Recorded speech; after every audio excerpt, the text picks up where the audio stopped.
section. And Did you have me on your show to berate me? Is that what you're doing now? give me a freaking break.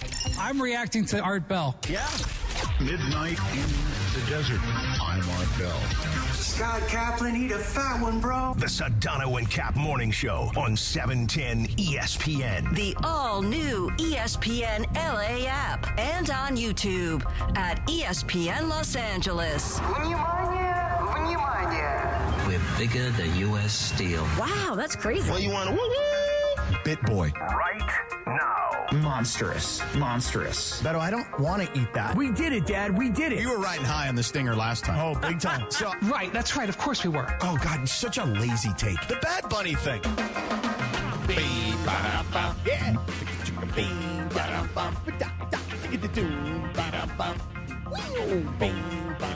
7:02 and 35 seconds. Welcome to the Sedano and Kap Morning Show on this Tuesday, February 10th, 2026. It is a live imaging Tuesday presented by Providence.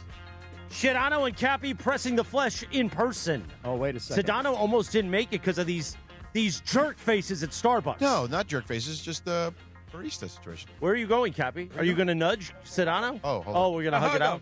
Hold on. I got to take the headphones off, though. Take the headphones off. Sedano is getting up in his nicely, that's a quarter zip, it looks like, but it also looks like a dress shirt. A nice warm embrace. Is it a quarter? Oh, no, that's a dress shirt, but it looks like a golf dress shirt.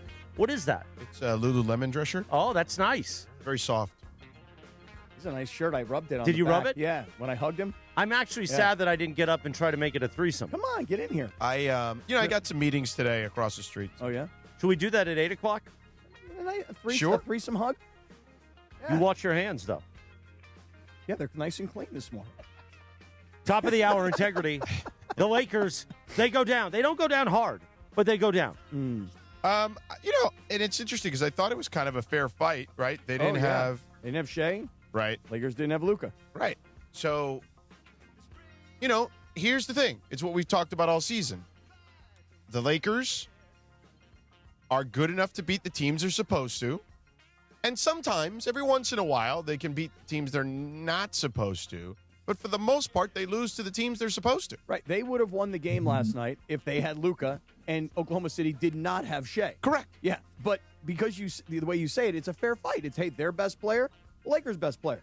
Neither guy's available to play. Right. Jalen Williams is back for Oklahoma City, and Chet is out there. Yeah, and listen, Austin Reeves last night, in particular, at the end of the first half, he went through the lane and dunked the ball with two hands, and the crowd got hyped up, and you thought, well, this is going to be a game. Right. We're going to have a ball game. I mean, it was a game. It was a pretty good game. Went to the fourth quarter, and you're like, okay. I mean, down the stretch, it was two-possession game. I mean, I'll just say this. I stayed till the end. Right. Because I was like, okay, we've actually got a ball game on our hands here. Right. That, and also I was... People were complimenting you. So. No, not just that. Well, there was that. Not just that. We're going to get into that. But We'll Hey, unpack Parker, that. they said you weren't around anymore. Parker, He I wasn't thought you for like quit, 3 man. weeks. I thought you stopped working here. He's here. I thought you got a rich girlfriend now, and you decided You to got a bail rich on us. girlfriend? Oh, He's a kept man now. Good for you. Right. Smart kid. No, he is smart. Yeah. Oh, you haven't heard about his girlfriend? I have not. Oh, top of the hour integrity. But No, let's do it in the 9 o'clock hour. At another time, you got to hear this. No, in the Price Picks Power You Hour. can do bottom of the hour integrity. No, Price Picks Power Hour. No You longer got the aside some No time. longer the triple P. You could just call it the YouTube hour. Oh, okay. YouTube hour. All right. Anyway, Cappy that screwed it was up. short-lived. Did I? What I Well, do? he screwed it up. What I do? You screwed it up? I don't know. Oh, jeez. All right, we'll get into it during the YouTube hour. I guess so. Yeah. So anyway, look, I thought, it's funny how everybody was making such a big deal about Caruso and LeBron, and neither of them were really, actually mad at each other. It was just trash talking. Yeah, I mean, listen, I was at one point during this game, I'm sitting there, and... Here's Laravia. Give it a... Yellow. Here's Laravia. Yeah, Laravia's here. Yeah. Obviously, not everybody is sharp and ready for their job today. Oh, really? Stop. Who's not? Was that you, or was that... Who, you going to call somebody out? Yeah, it was Jorge. Oh, Jorge, you're not Stop. sharp and ready for your job The today? day after I just hit the No, button the on pot mouse. was Come up. on. Right. No, that works like if you're in Tulsa, but not here. No. You have to have the pot up Listen, for the man. quack, man. It's 2 Come days on. after Bad Bunny. Why don't you Be go nice. back to DeMarco and Travis? Maybe you Please. could help them. Oh, please, wow. let's go. Let's try it tomorrow. Sedano would take DeAndre in a second. Oh, A stop. heartbeat. That's not true. I love DeAndre, but I love Jorge. It's hard to work with DeAndre, though, Gracias. especially that. Tocayo. He don't know nothing about no ball. You don't know nothing about no music. It's tough to work with DeAndre. I'll tell you that. Stop. Anyway, go ahead. You were going to say. I mentioned Caruso and LeBron and whatever. Yeah, and there's this, Oklahoma City's taking the ball, towards their basket. They're on the offensive end of the court. Yeah. And the whole crowd is following along with the PA, which is defense, bump, bump, defense, bump, bump. And I'm going, is that like a reminder for the Lakers? Like, is that like some sort of? Does that? Come on. No, I'm just saying though. But the Lakers don't play defense. You know what I'm saying? So like as the crowd is going defense, bop, bop, defense. I'm thinking to myself, well, they're not playing any defense, bop, bop. They don't play defense, bop, bop.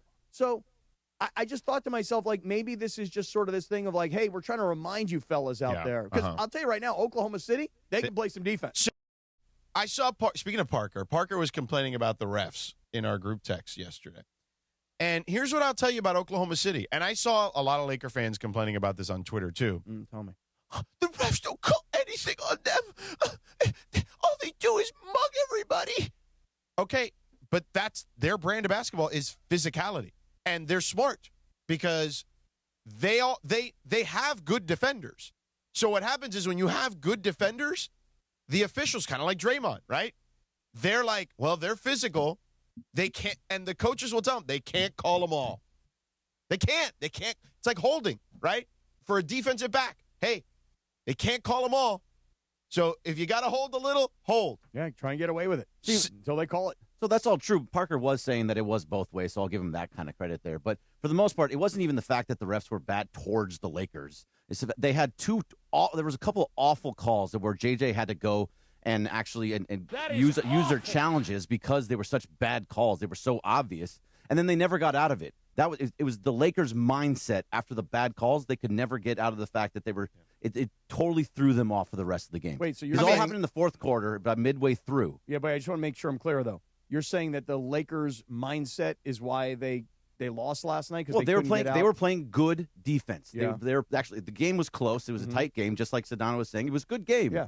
And then after some of these calls, you could see that both LeBron, Austin Reeves, they all just kind of started to slowly fall apart. And I think that's why when he said, I think we have it on the sound of it, that they don't have, that LeBron was saying that they can't sustain that energy through the entire game. Top of the hour. Let's play the sound. Okay, go ahead. You want to play the sound? Go ahead. I mean, it is top of the hour.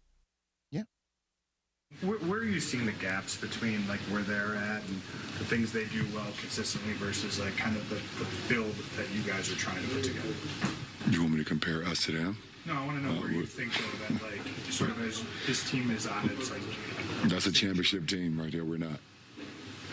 So I don't understand. What are the biggest things you think that are keeping this team as right now? We can't sustain energy and effort for 48 minutes, and they can. That's why they won a championship. He's right.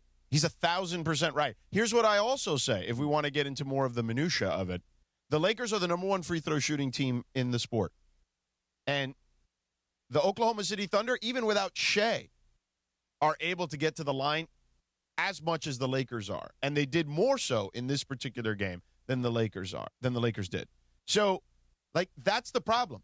They can sustain the energy for 48 minutes. They're a vastly superior defensive team. They're not even in the same stratosphere defensively. And the Lakers' advantage offensively, beyond having skilled players, is also their ability for those players to get to the line. Except this team also has players that can get to the line, whether it's Shea or J-Dub or whatever. I would also say that LeBron was being a good teammate in those comments. He could have absolutely blasted everybody. Because what he could have said was, well, here's the thing.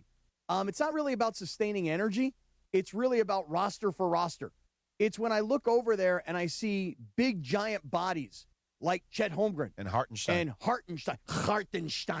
Yeah. You know, when I see those kinds of guys and I know what those guys can do and the fact that they've got these big guys. Plus, by the way, they got a lot of young, aggressive, defensive players. I mean, Lou Dort should have been the defensive player of the year last year. He finished, I think, second or third or whatever it was. Hey. Sorry, it's the truth. There were times in that game where Lou Dort was like blanketing LeBron. Oh, yeah. And I'm thinking to myself, you know what? It's not a fair fight. Well, right. LeBron is at the disadvantage here. He may be 41 years old. Right. He's big and he's strong. He can't get by him the same way. But no, Lou Dort was blanketing him. LeBron 5 years ago easily gets by Lou Dort. So I thought LeBron. You're 41 years old. Yeah. We understand.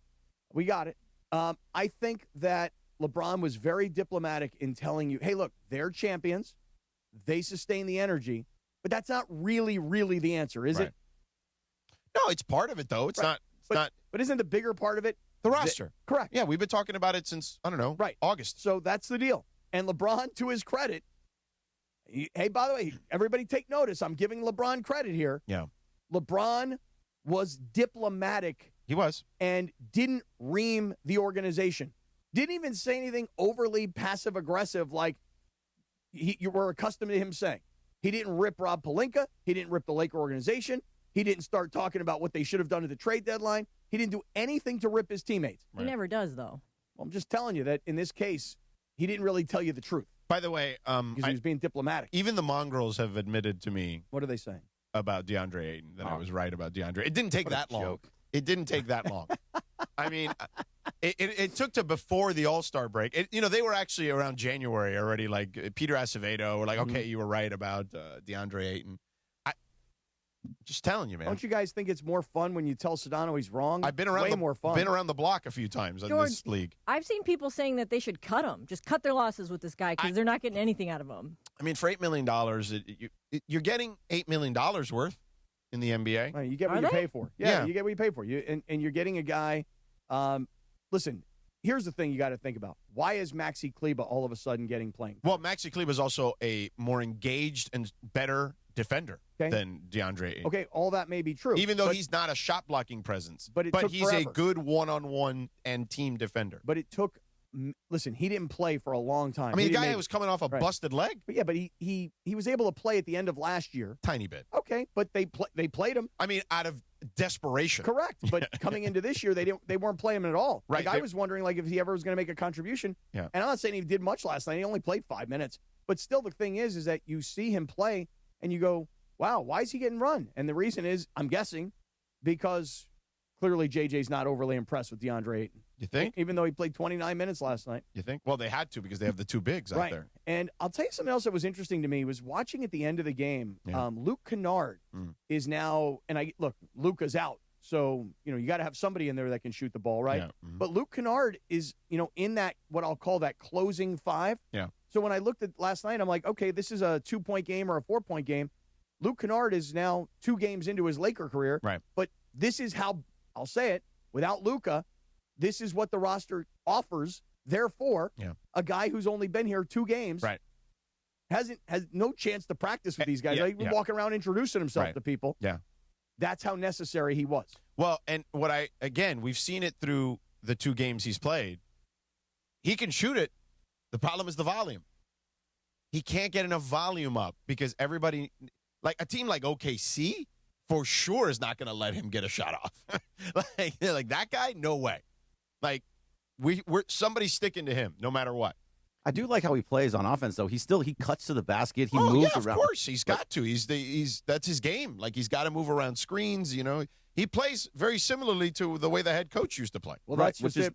I was surprised also because I kind of thought, having not watched a lot of his games, like he's just going to be a guy who just spots up and shoots. No, he moves around. He's down by the basket a lot. Yeah, and he runs around. He dives. And this whole team right now, for the last few games, their offensive structure has been much, much better. Yeah. Where they're moving around, there's motion in their offense. They're cutting, they're diving. These are things that you didn't typically see over the last few years. Yeah, well, here's the bottom line for you. You ready? Yeah. All that sounds great, Bergie. But you know what? You're a 119-110 loss, meaning that you take Luka off the floor, you take Shea off the floor, you have 2 teams that should be evenly matched because their top stars are not playing, and the Lakers are still not good enough to beat the Oklahoma City. Oklahoma City is way, way better. Well, glad we're all realizing that. Glad we're all dealing with. I heard the bell. Reality. It left this. You don't have to get out of the way for the bell. No. You keep talking. This is when you pull in. Yeah, at Valvoline. That's when you pull in, right? And you say, "Listen, I'm here to get the lube job. Give it to me." It's 7:16. 16 minutes have elapsed of the Sedano and Kap Morning Show. You know what you could have done in 16 minutes? Well, you could have done that. But you could also go to Valvoline Instant Oil Change, home with a 15-minute drive-through oil change. Visit SoCalOilChange.com for a location near you, Cappy. I want to give everybody one piece of advice related to Valvoline. Yeah. I know it's a little embarrassing, but I've done it, and it's okay. You can get one windshield wiper rather than both, okay? Just so you know. Like on my windshield wipers, right? Remember? Yeah. The driver's side, not good. The passenger side, okay, but I don't really care because I'm How's not that really even looking possible? out. Yeah, So but weren't they two totally different wipers, and then it just completely negated the other one? I don't know. I'm like, bro, just do one. Can you just do one? Because I'm too cheap to do two. Can But you don't just they do wear at one? the same How time? much more money were you going to? Yeah, Like what is it, $7 I maybe. mean, what's wrong with you? Listen, I need that for Prize Picks. Come What on, I tell you, Cap. I don't know. You're giving us a bad name right now. You mean all of us, or just you and me? Just you and me. Oh. It's bad. I know. Yeah. I know. So, it was fun. It was competitive, but we know what this team is right now. And this is the team. Yeah, And that's because it. well, and this goes back to what you and I have been arguing about all season long. Yeah. They are, as an organization, I don't mean Jeannie Buss and Rob Pelinka's Laker organization. I mean Mark Walters, Andrew Friedman's organization. They are punting on this year. There is no urgency to win a championship this season. There is nobody who's saying we can't give up 1 year of Luka's career. No, he's signed long-term. This is the year where you clear out LeBron. You have the final year of LeBron. You do as best as you can. You put on a show. And then next year, with newfound money and with more draft choices and whatever else you've got, any kind of capital and assets you've got, you start preparing the future once you clear LeBron out. I understand what you're saying, and I understand Windhorst agrees with you. I'm just saying it's still a mistake. I don't think you waste the year of a 26-year-old phenom. That's just me. Problem is you can't do anything. I mean, there's nothing you can do. You could have made a move at the trade deadline, perhaps. I don't know if any move other than what we were talking about could the Lakers somehow get in this Giannis thing. Well, they needed a defensive player. Right. They didn't get it. Yeah. They got an offensive player. Right. So the goal They're is leaning into offense even further. Right. What are we going to do? We can't play any defense. Let's try and outscore everybody. Yeah. And so they're punting on this season. That is it, as Windhorst says. Let the actions tell you what's really going on. The actions were we didn't do anything. We're consumed with the future, not the past. And we're still playing in the past. We don't have to go anywhere. Just want to break it up here, and I think Lindsay's got something to say. But first, you got hardwood over there, Sedano, to hit on? Oh, I've got the hardwood, and I'll have some turf. Oh, it's right behind you. Get it. Behind Travis there. Hold on. I got There you to go. grab I it spoke back. to Steven yesterday, Steven Hernandez. We're Oh, getting not ready, shocking. We're getting ready to do the next one. What's the next place you're doing? The next place is happening right now. Today, the construction begins. Really? And before you know it, the hardwood and all the new flooring will need to be installed. Right behind Travis, Sedano. What are you doing? So back to Steven Hernandez. Oh, look at him. Look at him. Look how hard that is. Look at him break it. You try to break it. You can't break that. Because it's that hard. You cannot break That's that hardwood. That's how strong the wood is for Hernandez wholesale flooring. And even in your top karate days, can't get through that No thing, huh? chance. No chance whatsoever. No chance. Danyo-san could not do it. And you know what else they're good at? Tell me. Turf. I'm getting some turf from them. Oh, yeah? Did you get the turf yet? Not yet. They're coming in to do the, they're going to check things out. Oh, really? Did you tell him you're going to get down on the turf once it's in? I mean, I feel like they've heard that Oh, already. really? Okay. Really? You're going to suffocate those gophers, huh? Yeah. Exactly. So we got Vince coming out. Vince going to take Good care man. of the measurements. Vince is a good man. Yeah, you know what I mean? And then we'll figure it out from there. Mm-hmm. But anyway, you've heard us talk about our friends at Hernandez Wholesale Flooring and their hardwood. The authentic old school TLC, family owned company who features wholesale pricing year round. Papi Hernandez started 57 years ago nearly, okay? You got Steven and Carlos there, mom, aunts, uncles, nephews, nieces, cousins, sisters, you name it. All right, the question is, if you need new floors, why haven't you checked them out yet, Hernandez Wholesale Flooring? Well, call them at 866-62-FLOOR. What the hell are you waiting for? All of us here have gotten taken care of by the Hernandez Wholesale Flooring crew. Dr. Clapper as well got set up in his office. Look, what kind of floor are you looking for? They have it in stock no matter what it is. They have millions of options to choose from. Hardwood, laminate, tile, vinyl, carpet, even the turf, as I mentioned, all right? Waterproof, scratch-proof, kid-proof, pet-proof, whatever you need. Hernandez Wholesale Flooring has it, and the crazy Hernandez Bros will always take care of you. If you're a first responder, active military, or veteran, you receive additional discounts on top of the already low price. If you find a better price, which I doubt, call Hernandez, 866-62-FLOOR. Hernandez Wholesale Flooring will ask you one question: what's your square footage? And a second question: what are they offering you? And they'll match it, no questions asked. Shoot them a call, 866-62-FLOOR. Visit the showroom in Commerce, right next to the Commerce Casino off the 5 freeway. That's the OG location. If you want the OC, they got you in Santa Ana. Check them out on the web, HernandezWholesaleFlooring.net. Hernandez Wholesale Flooring. No games, no gimmicks. Just the best price in town year-round, because no sale beats wholesale. Call them, at 866-62-FLOOR. Thank you, Sedano. 7:21 in the morning. Let's stay here, and I think Lindsay was about to pose something. Well, I was just going to say, I feel like you saying, George, that it was a mistake that the Lakers didn't really do much at the trade deadline, especially to address, their big issue. Like, it's not like guys weren't traded, and I know they don't have... Oh, my God, there was 20-something trades. Right, so it's like, it's hard to believe that they couldn't have worked something out, and the fact that you're just assuming, oh, well, don't worry, everything's going to be fine next year, they're going to figure it all out this offseason. Like, how do they know that? How do they know they're not going to have, like, a major injury? How do they know, like... It just, I think it's stupid, to your point, for them to have to wait. And, like, what do fans think about that? Are fans just like, it's okay, as long as we get rid of LeBron, we'll just coast this year. No big deal. Yeah, that's how they feel. The Lakers... That's stupid. That's exactly how they feel. That's crazy. That's precisely how they feel, just so you know. The Lakers could have made the deal that Cleveland made with Sacramento. Mm-hmm. You could have gotten Keon Ellis or Dennis Schroeder or both. You know what I'm saying? Like, and that could have helped your team defensively. And those guys are good offensive players. You think that if the Lakers trade and get those two guys, you think they're a championship caliber team? I think they're more in the mix for sure. Okay, so they can get past the second round as an example? Right, but here's the thing. It's all matchup based. The Minnesota Timberwolves got to the Western Conference Finals last year, not because they were this, like, juggernaut. Yeah, they had gotten there the year before, but it was matchup based. When you look at they play in the second round. Steph Curry they lose game 1 to the Warriors. Steph Curry gets hurt. They have an easy series after that. And there they are in the Western Conference Finals. So, like, and even their first-round matchup against the Lakers was a cakewalk. So, like, again, matchups matter in these situations. Styles make fights. So if you had 2 extra guys that could defend and are not negative players offensively, they're at the very least neutral players, you're going to be in decent shape. See, Lindsay, I'm thinking about the Lakers from way up here, meaning I'm thinking about it from an ownership perspective. And you guys are talking about it way down here on the court. No, you know what I mean? I get it. I am not disputing what your logic is. I'm just telling you, I think that's a mistake. Yeah, and what I'm saying is that if I'm the new owners, I'm going to come in, I'm going to take over, I'm going to analyze everything. Oh, by the way, you think by bringing in all your baseball experts, you're really helping your basketball guys? I mean, the point is that they're doing an evaluation right now of everybody and everything inside the organization. Yeah. And winning this year is not paramount to the new owner. All right, I'm going to evaluate getting my coffee that should be ready. What are you talking about? Why don't we unpack more of what you're saying? Okay, let's unpack Because we were texting a lot before the show about this. Yes, sir. I want to unpack more. Sedano wants to get his coffee. We'll We'll continue and unpack. Yeah. You're leaving to go to Starbucks. Yeah, he's going to Starbucks.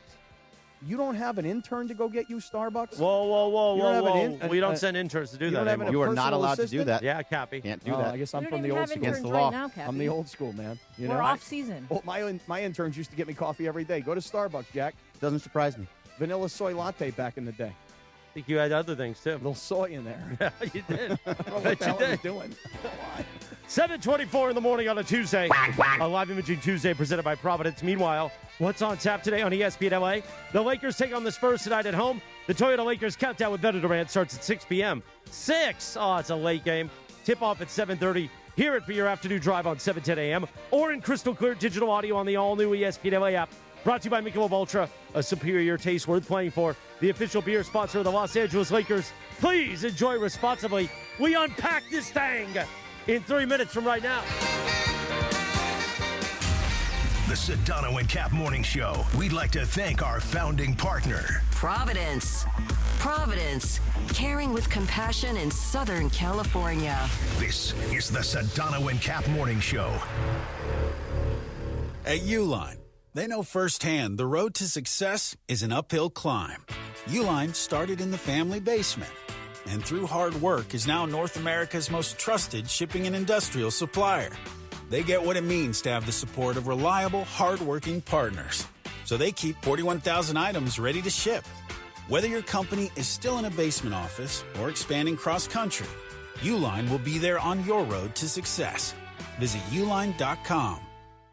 For a century, the Genesis Invitational has stood as one of golf's greatest stages, where legends rise and history is made. February 19th through 22nd, celebrate 100 years of championship golf. Experience the drama, the tradition, and the moments that define the Genesis Invitational. Tickets at genesisinvitational.com.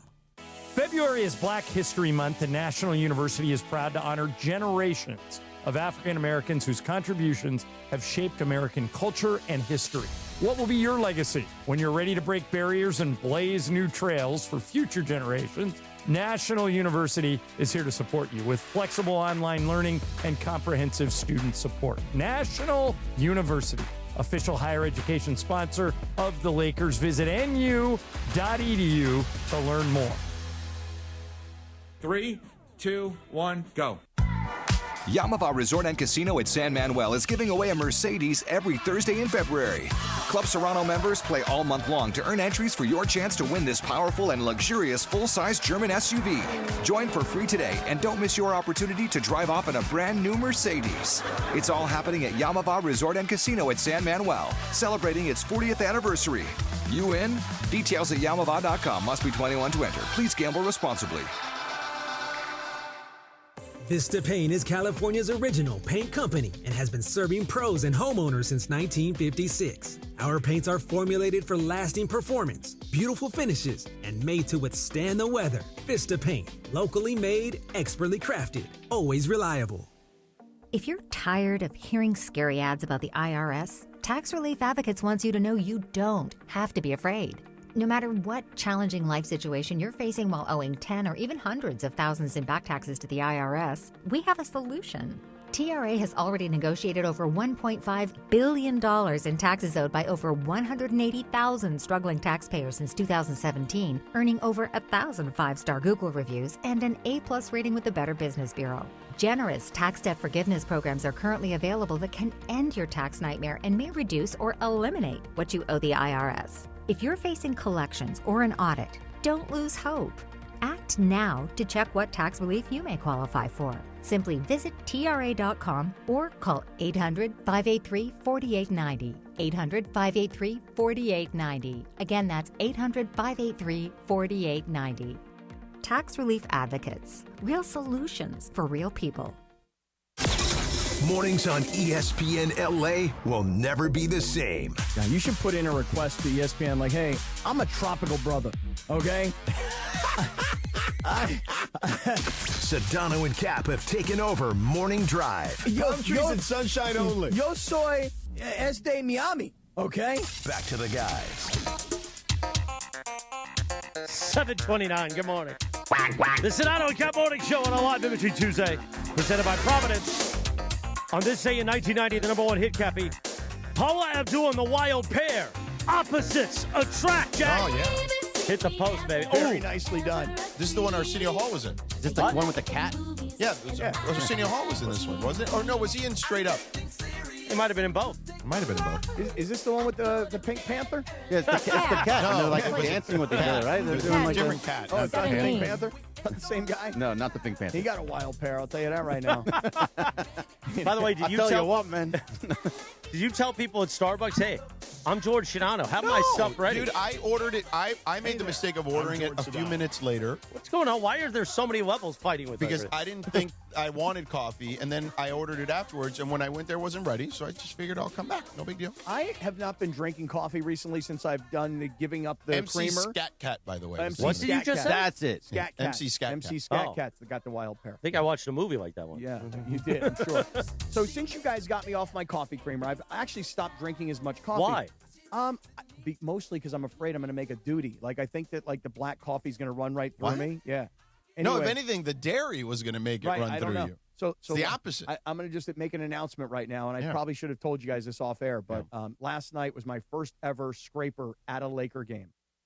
First ever. Wait, did you go in the suite? No, we don't have a bathroom in there. But did you Oh, go the to one the across. Did you go to the bathroom across, or No, did you go down the hall? right. Yeah, down the hall. that was the right. That was the right move. And Good thankfully, move. the handicap spot was wide open for me. Now I have like this hang up about people who park in handicap spots. Like, I think is the most despicable, horrible thing you could do is to be an able-bodied person and park in a handicap spot, even if you're just waiting for something. That's actually against the law. I don't think it's against the law to scrape in the handicap stall. Right. Now, if somebody in a wheelchair or, a walker or somebody who's handicapped needs the stall, I'll speed things up and get out of the way.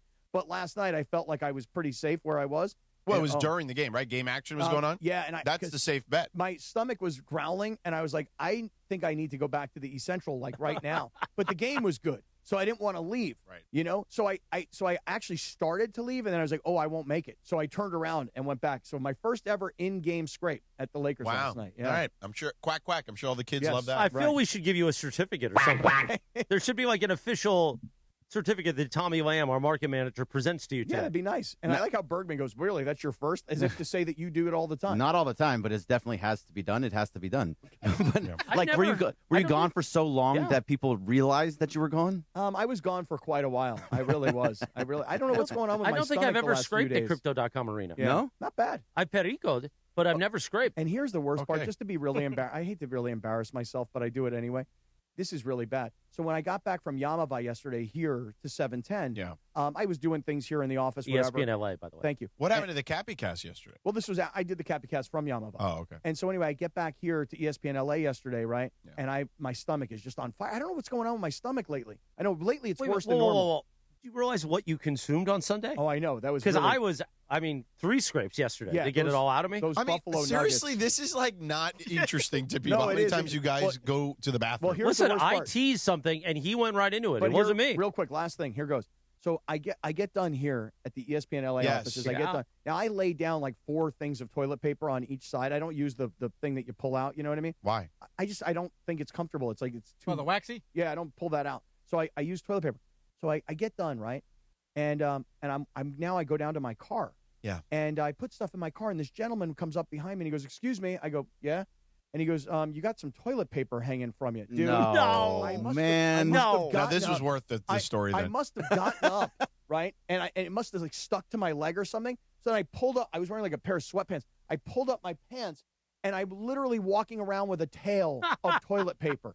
So Now, you were in the office too? yeah, like nobody said anything to me, right? Like no, They this is probably thought you were like joking. this or is something. worse than me I picking my wish nose somebody in in the car. social was videoing you that while would've you were been walking unbelievable. around. And so These are why these people were so nice to you in the suite last night. Right. So I play it off to the guy. I go, "Hey, thanks a lot, man." I play it off like as if it's not a big deal, like I'm not humiliated. Yeah. But then I get in the elevator with the guy. Yeah. And I go to him. I go, "Hey, brother." I go, "Good looking out, man. Thank you. I appreciate that." Because how embarrassing! I'm walking around with a tail of toilet How is that paper. even possible? Well, because I think what happened is it You just stuck got to my stuck? leg. Stuck. It stuck to my leg, and I pulled up my pants. Oh, because you had surrounded the toilet with the toilet paper. This is why you use the wax paper. And also, I always check my feet because that's like my worst nightmare. The feet is definitely like something you should. So you check. I always look down to make sure like nothing's stuck. Yeah.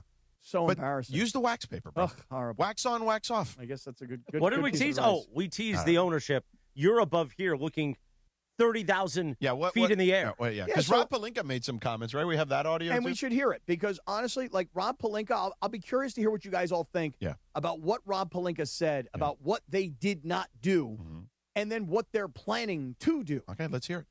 People like to say, was such and such team aggressive at the deadline? And I would say we were aggressive. And one form of being aggressive is saying no to moves that come your way that might not be best for the short and long-term future. That's like being aggressive, even though you end up doing nothing, because it's hard to say no sometimes to getting a good player that could be a quick short-term fix, but could have implications for the long-term where it doesn't fit into the overall vision you have for the team. So we were very aggressive. We worked incredibly hard. We evaluated numerous things. To your point, I can't go into specific players or conversations with other GMs that would impede the trust of our business going forward. But we were super aggressive, had multiple conversations, had lots of them, got close on some things, but ended up making the move we made, and we feel good about it. Man, that is a masterclass on how to say nothing in 50 seconds. Right. So here's what I would say. Pretty good. Here's what I would say. That was impressive. Well, but here's what I would say. I will agree with him on this. Making a deal is hard. In the NBA today, making a trade is, granted there were 21 of them or whatever there were at the deadline, but it is a lot more difficult than it has ever been because of the different salary structures for teams and players and trade kickers and aprons and things of that nature. It is far more complicated than it's ever been. However, what I would say is this team has clear needs.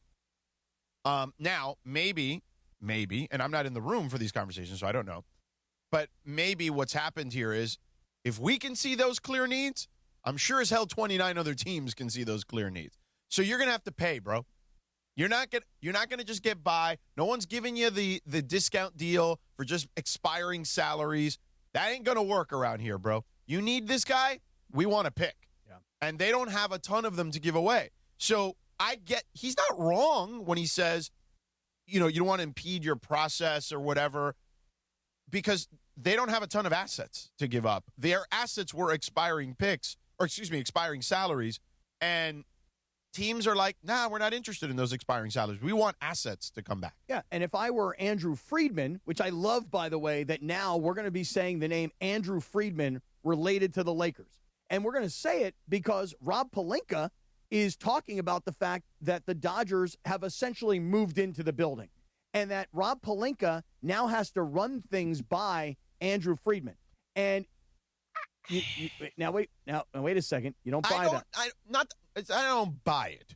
What I would say is I think Andrew Friedman is being clued in. I don't think Andrew Friedman is having hands-on discussions about players. Okay, but imagine this. You ready? Let me pose this to you. Tell me if this sounds realistic to you. You ready? Rob Pelinka has a concept for a trade. Possibly, right? He said that they were being aggressive. They were talking to teams. Yeah. They were no. He said they were being aggressive by not being aggressive. Okay, well, not necessarily, because he did say they had a couple of things in the fryer. He suggested that they were having conversations about making a trade, right? Or no, wrong? but he did say they had a couple of things they were working on. I feel like he was saying, like the Garth Brooks song "Unanswered Prayers." Like, let me hear how that goes. Sometimes they say God. You don't know that song? I wanted to hear Lindsay's some of the best. Prayers are unanswered ones because it's the trade you don't make. By the way, the older gentleman who is the security guard in the morning, he's the best. He's playing the loudest. The country music he's playing is so old. Oh yeah, that it's like. Do you remember when Howard Stern in the movie Private Parts? Yeah. Like he was at a station, a rock station in Detroit that flipped to like country. Right. W4.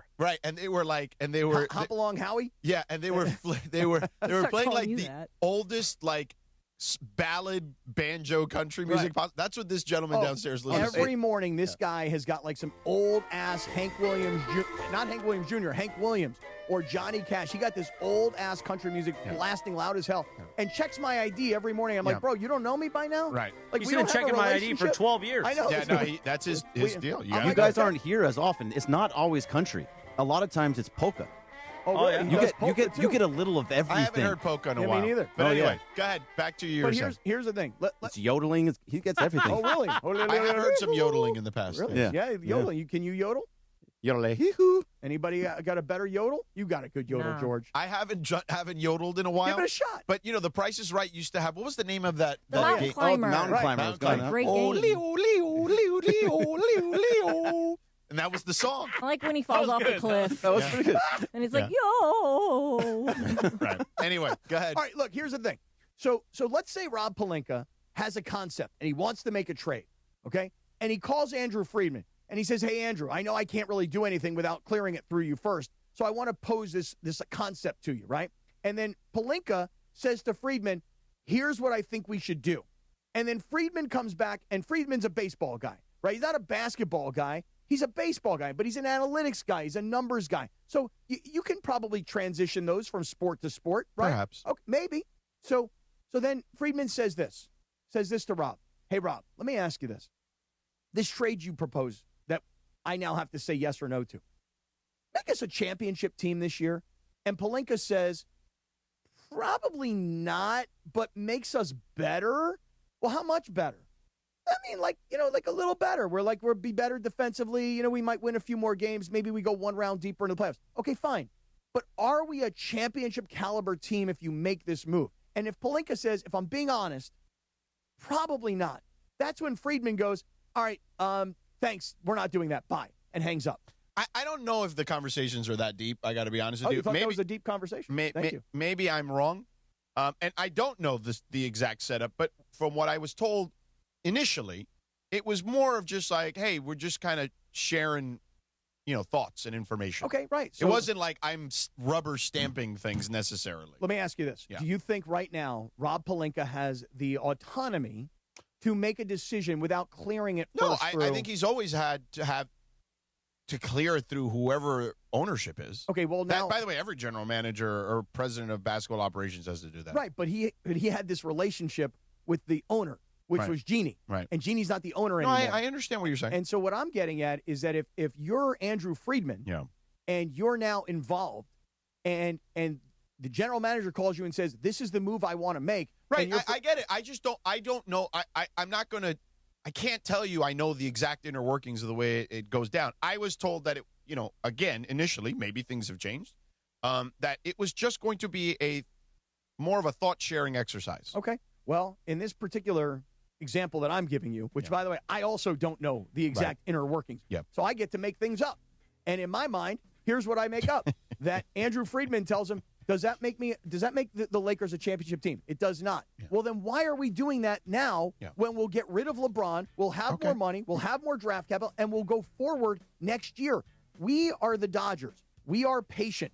It took us a long time to win championships. No, I agreed. So we're playing the long game here, Rob. Right. And you may or may not be part of it. Right. Which is why you're not making any decisions. You're going, you got to go, you went a little extra step. Okay, well, again, I get to make this up. Remember? Remember, this is in my mind. I thought this was the hour he listens, though. He's not going to be very happy listening to you. Yeah, but soon he's going to have a lot of time to listen. 7:42. He might become a contributor to the show eventually. Why don't we unpack more of that next? Unpack more of it next in 3 minutes. But first, let's talk about our friend. I hold up his lovely picture. Yeah. Jacob Emrani. By the way, my son was singing the Jacob Emrani song. Please tell me he's saying 6, 7. Yeah. Okay, good. No, but also accident or injury. Like he was watching it on TV. Okay. Singing it. All right. So, picture this, though, Cappy. You're doing your weekly grocery run. Maybe you're grabbing some things for the week, and then the next thing you know, you're on the ground. All right? Wet floor, no sign, no warning, just pain shooting through your back, your knee, your wrist. Maybe some toilet paper hanging out your tuchus. Right. Here's the thing about a slip and fall case, though, Cappy. Businesses don't want to admit fault. They'll say you weren't paying attention. Of course. And they're going to claim the floor was just fine. Meanwhile, they're reviewing security footage, adjusting incident reports, and building their defense before you even get to the doctor. And that is why timing matters, because evidence disappears, witnesses forget, and if you don't act fast, the store's insurance company will use every delay against you. Right. So Jacob Emrani and the law offices of Jacob Emrani know exactly how to handle these liability cases, okay? Mm-hmm. They'll track down the surveillance footage. They'll get maintenance records. They'll build a case that holds property owners accountable, keeping their spaces safe, okay? Yeah, so listen, if you've ever slipped and fell at a store or a restaurant or in a parking lot, don't let these guys just brush you off. You know what to do. You call Jacob. Wait, a parking lot? I didn't know that. Oh, yeah, dude. Oh, you're in the grocery store? You have a slip and fall outside in the parking lot? Somebody got a peg. Oh, Jacob, I'm calling you next time that happens. That's for sure. And call him at 800-345-6789. Right now. That's 800-345-6789. Or go to the website. What's going on, man? You all right? Go to the website. I am human. I'm not a robot. Yeah, jerk really? face. Go to the website. Cappy, you're a jerk face for laughing. No, it's okay. I thought you were a robot. It the was entire funny. time I did not know he was human. It was funny. Most people don't believe I'm human either, so there's that. Go to the website, calljacob.com. Your consultation is free, no obligation. That number one more time, 800-345-6789. No fee unless Jacob wins. Call Jacob. Because you know why? I know a guy. His name is Jacob. Mm-hmm. 3 minutes from right now, we'll unpack more about Pelinka. You want to unpack it, Cappy? I like to unpack. Especially when the toilet paper's hanging, man. Oh, dude, that was so embarrassing. Wake up, mongrels. It's Tuesday. A live imaging Tuesday, the Sedano and Kap Morning Show. Back in 3 minutes from right now. The Sedano and Kap Morning Show. And straight to the championship with a brand new truck from Northridge and Wonders Toyota. Lease a brand new 2025 Tacoma for just $84 a month for 36 months plus tax, only from Northridge and Wonders Toyota. You got a trade-in? Your ride could be worth more than you think. So get in the game with Northridge and Wonders Toyota. They make it easy. 2025 Toyota Tacoma 2.4L Turbo, model 7162G, VIN number 3TYJDAHN 1ST037657. Lease excludes tax, title, license, registration fees, dealer options, and charges. $59.95 due at signing. Nothing like Valentine's Day in a cozy casita. My own private plunge pool, extra fluffy bed. Wait, is this thing on? Now your top reasons to visit Morongo. From Cielo above to Mosen below, we've got Surf and Turf 3 special ways this Valentine's Day. Number 2. The best part of getting here is it's so easy. And the number 1 reason. Lunar New Year. Pin your wish on our wishing wall, and it really could come true. The 20th or 21st. Morongo, good good times. A roof scraper. For over 40 years, Kendall Jackson Wines have been crafting exceptional wines from California's cool coastal vineyards. Family grown and family owned since 1982, Kendall Jackson is home to America's #1 selling Chardonnay for over 30 years. The iconic Vintners Reserve, with nearly 50 wines to choose from, including Cabernet Sauvignon, Sauvignon Blanc, Pinot Noir, and more. There's a Kendall Jackson wine for every taste and every moment. Find Kendall Jackson nationwide at every major retailer, your favorite bar and restaurant, or deliver right to your door. Learn more and find a bottle at KJ.com.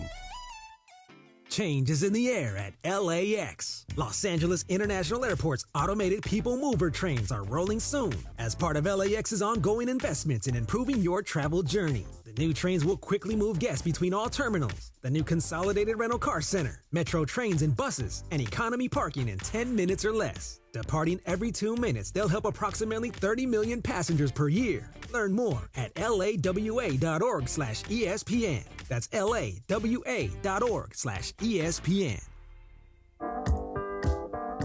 When I wake up, the best mornings in the morning light, start with Wrangler. pull on my jeans and I feel alright. Jeans, jackets, and shirts that get your day started on the right foot. I pull my blue jeans on.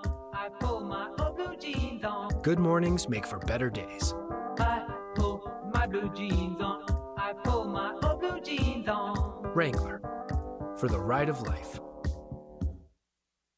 My name is Whitney Allen, and I'm a widow. My husband, Ryan, died. We never thought we'd ever have to use life insurance, but the unexpected happened. With Ethos, signing up was fast and 100% online. You can get a quote in seconds, apply in minutes, and get same-day coverage. No medical exams, and you can get up to $3 million worth of coverage. I'm grateful we were prepared. Get your free quote at ethos.com/game. That's ethos.com/game. Paid spokesperson. Time spent on application may vary. Online health questions required. Mornings on ESPN LA will never be the same. I guess. Don't get upset. We can Don't talk get about it frustrated. more It's on the early. other side. It's early in the show. I get it. Sedano and Kap have taken over Morning Drive. Keep going. I'm into you this morning. I am so focused on what you're saying. Keep going. Back to the guys. Sometimes I think. There you go. No, this is not. This is too current. Yeah, too contemporary. Yeah. Well, it is. It's the song we reference. Lindsay referenced Unanswered Prayers and Rob Pelinka, which we will get to in a moment. 7:49 on a Live Imaging Tuesday presented by Providence. Before we get to that, you know what time it is. It's time to BB go for it. See how you got to go BB go for it. Yeah. Every game, someone gets to the chance to guess which team will score the first 3-point basket. And last night, our BB go for it contestant was Debbie Ward in Long Beach, who correctly guessed that the Lakers would hit the first three. Let's hear Johnny I's call. Here's LaRavia, give it to LeBron. LeBron back to Jake for three in the lead. Got it. Jake LaRavia hits his first three, and the Lakers lead 3-2. Nice work, Debbie Ward. You won a $100 BB Go gift card and are entered to win a trip to basketball's biggest stage. Want to play? Listen to Mason and Ireland for your chance to win on game days. That would be today, because we got another game tonight. Good luck from our friends at BB Go. Bring something different to the table. BB, go for it! Really like the ending to that. That was a great dismount. Well, listen, sometimes it's about how you end. Not Yeah, right. I know. That's right. Exactly right. Go ahead. Go ahead, Georgie. All right. What do you want me to go ahead with? Well, here's the thing. I didn't tease anything. No, here's the deal. BB, go for it! Yeah. Oh, sorry. No, you said Pelinka. Well, I was say just because he doesn't answer doesn't mean he don't care. I like how you're putting a little twang on all these That's what things. he says. Now, you know? Sometimes you got to thank God for unanswered prayers and So- unmade trades. So the Pelinka stuff, I was reading through Dave McMiniman's article this morning on ESPN.com, and he was talking about how, Pelinka, this was his first time that he'd really met with the media in quite some time, which, by the way, again, the jacket game is so impressive. I mean, honestly, this one was like right out of a Michael Jackson Beat It video. I actually bought one. I bought a jacket that looks like a Pelinka jacket recently. Will you roll the sleeves up so that you get to see the forearms? Prove it. Because that's another one of his, moves, Yeah. is the jacket that gets rolled up so that you see the forearms. When are you going to wear it? Yeah, when we Is gonna it see like a this TV thing? It's thing, not or- cold enough. Oh, okay. Oh, really? It's been warm. That is It's supposed true. to rain today and tomorrow. Come on, it's supposed to rain. It really today? is? Yeah, it's supposed For to rain real? tomorrow. Yep. Well, I got to go for like a 6-mile walk tonight. No way. Rain? I bet you. What, you want a bit of coffee? You want a better coffee? Well, we'll get George to go down and get it. Yeah, it's supposed to rain this week. But Lindsay, was there more to what Pelinka had to say? And I only say that because I read through what Dave McMenamin had reported. And to me, here's how I hear things, and this is how I interpret things. And by the way, this is through the filter of a skeptic, okay? I just hear a guy who doesn't really know for sure how long he is in this job. Like, I hear Rob Pelinka saying all the right things about how great it is to have Andrew Friedman looking over his shoulder. But what he's really saying is, and the words are like, well, it's really wonderful to collaborate with somebody, who's won back-to-back championships. And what I think he's really saying is, this sucks, man. I'm a basketball guy. He's a baseball guy. And now I got to answer to a baseball guy. But it's great. No, it's wonderful. It's a terrific working relationship. It's really nice to collaborate like that. I just don't believe that a guy who's been a general manager, a guy who's been an agent, a guy who had essentially control of the organization, minus Rich Paul's contribution. But I just hear a guy that is trying to save his job by saying the right things. He says all that, and you're right with that. But then he says something else that kind of like couches it a little bit. Let me hear. When he's talking about the front office and how they're going to spare no expense, they're going to make it great. And he says that's going to be led by myself and Jeannie and with Mark's support. I just can't see how that is the way that he should have been saying that. So here, I'll start with the clip where he just talks about how they're going to operate more like the Dodgers. When Mark bought the team, Jeannie and I did a really deep dive with him on sort of the areas he wants to grow and move into and get aggressive. And again, looking at the Dodgers and how they built it out has been a great sort of example in North Star. And so we're still going through that process of how we'll look in the offseason and what additions we'll make. But there will be some positive changes, and we'll build things out, again, led by myself and Jeannie and with Mark's support. See, that last line is what really gets me. Led by myself and Jeannie with Mark's support? Mm-hmm. Right. And then he talked about the, Anybody have a follow-up? Like, hey, for how long, man? How long will you and Jeannie be working like this? I mean, it does. McMenamin notes in his story about, like, what was. I saw what you did there, Cappy. Yeah. As you said that, you looked out of the corner of your eye to see if Sedano would bite, but he didn't. Yeah, no He bite. didn't bite. Come on, where are you? You should have done this. We'd like to thank Rob Pelinka for participating as the Lakers general manager. Pick up your commemorative word salad T-shirt at the door. I mean, I'll say this. Like, I don't. Word salad's good. Nice T-shirt. It's possible that you could be right. I don't know. I don't think anyone really knows what's going to happen moving forward. I think everyone's going to be judged based on their output. You know what would really get Sedano fired up? If you, Christopher, started screaming or maybe even getting down on a knee. Please, somebody fire Pelinka. Like if you got into that like you did with Chris Shula. But I don't think.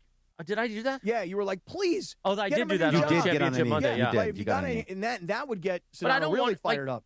So here's the thing. Call you a jerk face. You're Yeah, I talking don't about care one enough anymore. organization that could have gone to the Super Bowl, and now we know won the Super Bowl, versus a team that it doesn't. Like in this case, what does it matter? So you've lost your passion. You've lost your belief. But it is the what it Lakers. is. In this case, Sedano is right that they should be making an effort, but the reality is it doesn't matter. This season is over. They are looking at it as I think Mark Walter and the Guggenheim Group, right? Based off what I know, and it's not a ton, okay? But from the few conversations I've had about it, and I haven't had many, it's really that. It's just what I told you. And it sounds simplistic, but it's going to be the case. Hey, people are expected to produce a certain level of output, right? Like have a certain level of sustainability to their work, right? And excellence to their work. And that is the expectation. Hey, we need you to do the best job you possibly can do, and then we will judge you based off your merit. And that's it. And that will by the way, that's not a Rob Pelinka thing necessarily. That's literally every person employed there. And that's the way it should be. Yeah. Because when Walter and Guggenheim got the Dodgers, what did they do? They kept around a lot of people for a while. They kept Ned Colletti for 2 years. Okay, but what else did they do? Who did they go out and hire? They went out and got Andrew Friedman from Tampa Bay. Well, and they said, look, we got to go find the brightest young executive. Right. Who can we find that has been able to put something together with limited resources? That guy right there. Yeah. That kid down Right. there Except in Tampa Bay. The equivalent to that would be the guy they just lost to in Sam Presti, and he's not going anywhere. Okay, but there's probably, I don't know who it is. You may have a thought on who it is, Yeah. but there's probably some young up-and-coming executive that is on their radar, and they go, you know what? We've done it with Rob Pelinka and Jeannie Buss for all these years, and yes, this front office needs to be expanded. This is what you talked about at the very beginning when they took over, that they are run like they're the Chargers. Well, if you want to win championships like the Lakers of the past, you got to start running your team like the future of the NBA, not the past of the NBA. And I reference the Chargers because it's a family-run operation. This is all their family is and has. And so right now, the Lakers will become comparable to the Dodgers. They'll expand their front office. They'll scour every possible deal. But you're saying the Andrew Friedman comp would be you'd take a guy from a team that has to put it together with, glue and gum, right, and sticks, and is able to get to a World Series. I don't know if there's the equivalent to that in the NBA. I mean, are you willing to go a level lower and get like the number 2 guy at like a good organization that does good job like drafting and developing and all that stuff? Like, I don't know the parameters of what it is they're looking for. Who's the Pistons GM? Because they built that team. Trajan Langdon is the president of basketball operations there. So are they like the Lakers? They only have a PBO, or do they have a GM too? PBO, Captain. PBO. Really good. I don't want to say president of basketball that was really operations. good. The way you did that. PBO. Everybody in the audience was like PBO. Is that like that bull he riding said event? He said president of basketball operations. I then said PBO. PBO. Right back Very nicely done. We should get PBO T-shirts. Yes, we should. but that's a team that was a bottom feeder for years and years and years, and now they're in first in the East. So they built it up. I mean, they're a bigger market, obviously, but still, like that's another type of team that you could go look at. But to answer your question, George, the answer is yes. There is probably that second level executive that's ready to take the step. The guy. Okay. Well, I mean, there's plenty of those guys. Yeah. And that's what Andrew Friedman was when he was in Tampa. Right. I mean, he was a GM, but he was a young up and coming guy. You need to find that next guy. We're going to ask Evan Cohen, morning man, in about 4 minutes if he knows the acronym PBO. That's all ahead. The Sedano and Kap Morning Show. Meanwhile, listen to DeMarco and Travis all week for your chance to win the Genesis Invitational VIP Tournament Experience. When you hear the cue to call, be caller number 7 to win a 4-pack of GA tickets, and you'll be qualified for a chance to receive honorary observer passes and a photo with the Genesis Invitational champion on Sunday of the tournament. I think I'm in that photo, too, with you, Jack. Listen to the afternoon show today, which should be fun because it's lit, and I annoy Travis. I mean, I really drive him crazy. We're back for a Tuesday morning in 4 minutes from right now. This is the Sedano and Kap Morning Show. Why do we grill to order at Waba Grill? Because it's just better for you. Our Asian-inspired menu has high-quality proteins that are healthier for you. Like hormone-free chicken, ribeye steak, wild-caught salmon, and shrimp. Introducing our new Chili Crisp Dumplings. A spicy twist on a Waba favorite. Bold, crunchy, and tossed, and fiery. Chili Crisp. That's our new Chili Crisp Dumplings. Get them today. Only at Waba Grill. It's for you. ESPN LA is bringing the action to Hollywood Park Casino for the House Rules Grand Opening Celebration. Happening Thursday, February 12th from 3 to 5:30 p.m. Join ESPN LA's DeMarco and Travis, as well as me, Chris Morales, as House Rules by Hollywood Park Casino, partnered with Legends Attic, the Southland's premier sports memorabilia gallery and store, officially opens its doors inside LA's hottest card room. Celebrate in style with great food, drinks, prizes. Meet Oral Hershiser and Isaac Bruce. More information at playhpc.com/events. Hey, it's Mace. Watching the game at home is fine. Cosm Los Angeles is next level, massive, high-res displays, real fans, real energy. Step into the dome. You're not watching the game, you're in it. Wraparound screens, reserved seating, total immersion. There's the hall, delivers live, multi-view sports, every game, every moment. Craft cocktails, local favorites, plus the deck, rooftop bar with can't-miss views. Football, NBA, Premier League, UFC, immersive movies. This is how sports are meant to be watched. Get tickets now at Cosm.com. It's baseball. Mike, in sports, dynasties don't happen by luck. They happen with culture, coaching, and execution. Couldn't have said it better myself, Travis, but that's exactly how we run Rotolo Chevrolet. Mike, it's actually pretty simple. Customer service that takes care of people. It's probably the biggest reason why people choose Rotolo Chevrolet. They come from all over California. 210 freeway, Sierra Avenue exit right there in Fontana. I'm going to remember that the rest of my life. Love it. And of course, RotoloChevy.com. ROTOLO Chevy.com. For a century, the Genesis Invitational has stood as one of golf's greatest stages, where the game's legends make their mark and history is written. It's official. The round that will long be remembered. Oh, yes! Ludwig Oberg. February 19th through 22nd, celebrate 100 years of championship golf. Experience the drama, the tradition, and the moments that define the Genesis Invitational. Get your tickets now at genesisinvitational.com. Life is full of choices, some big, some small. And when you choose an H&R Block Tax Pro, you're choosing the largest network of tax expertise to be in your corner. For when your big ambitions need help with the small details. For when your six figures come from 6 different places. For when your gaming stream becomes your revenue stream. For when your business's year one needs 70 years of tax know-how. At H&R Block, we've seen it all, and we're here to help you make the most out of your money for life outside the box. Get started at hrblock.com. Progressive presents the Passionate Sports Fan Checklist. Signed jersey of your favorite bench warmer? Check. 14 bobbleheads that look nothing like the players they're emulating? Check. Twin TVs so you can watch the game on 2 different networks simultaneously? Check. Life-size wall sticker of your favorite player that routinely freaks you out at night? Check. A second life-size wall sticker so after the first one freaks you out, you see the second and you're like, oh right, the wall stickers. Check and mate. Bundle your renters and auto insurance with Progressive and save on protection for the things on your checklist. Get a quote at Progressive.com. Progressive Casualty Insurance Company affiliates and third-party insurers not available in all states or situations covered subject to policy terms.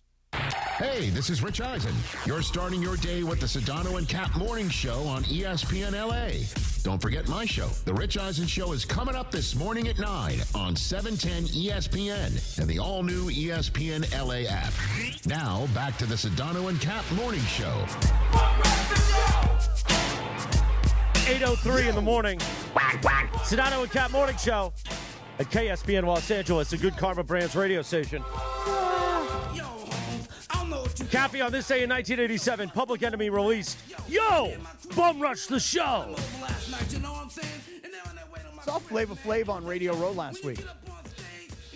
Based on your stories from hour one, today is also National Poop Day. Nuh-uh. Yeah? This out. is like a national holiday for us. Get out of town. If we get that Dude Wipes partnership, oh yeah, it's going to be amazing the things you and I do.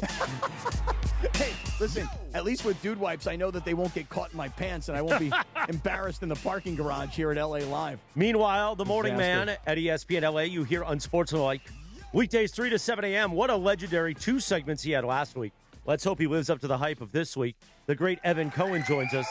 Now, Evan, I want to get into your Instagram later. We know we go long with you, so we'll get to that on the back end. But I want to start on the front end with this audio from earlier this morning. Today is Cowboys kickoff day. Congratulations to the Dallas Cowboys. Your season starts today. You'll hear about them 24/7 with us, and the Dallas Cowboy angles will start as it is the beginning of the Dallas Cowboys season. No, they don't play 17 games when everyone else does, September through February. They start their season today on February 10th, and they finish it right as the opening kickoff for everyone else takes place. That's when their season is over. Now, here's the thing. I had just gone out of the shower. My television on Unsportsmanlike, not at the East Central across the street, but at my home in Orange County. Mm-hmm. And I dropped the towel and started applauding because that was a brilliant 27 seconds of audio. Well, I give everybody credit on our show.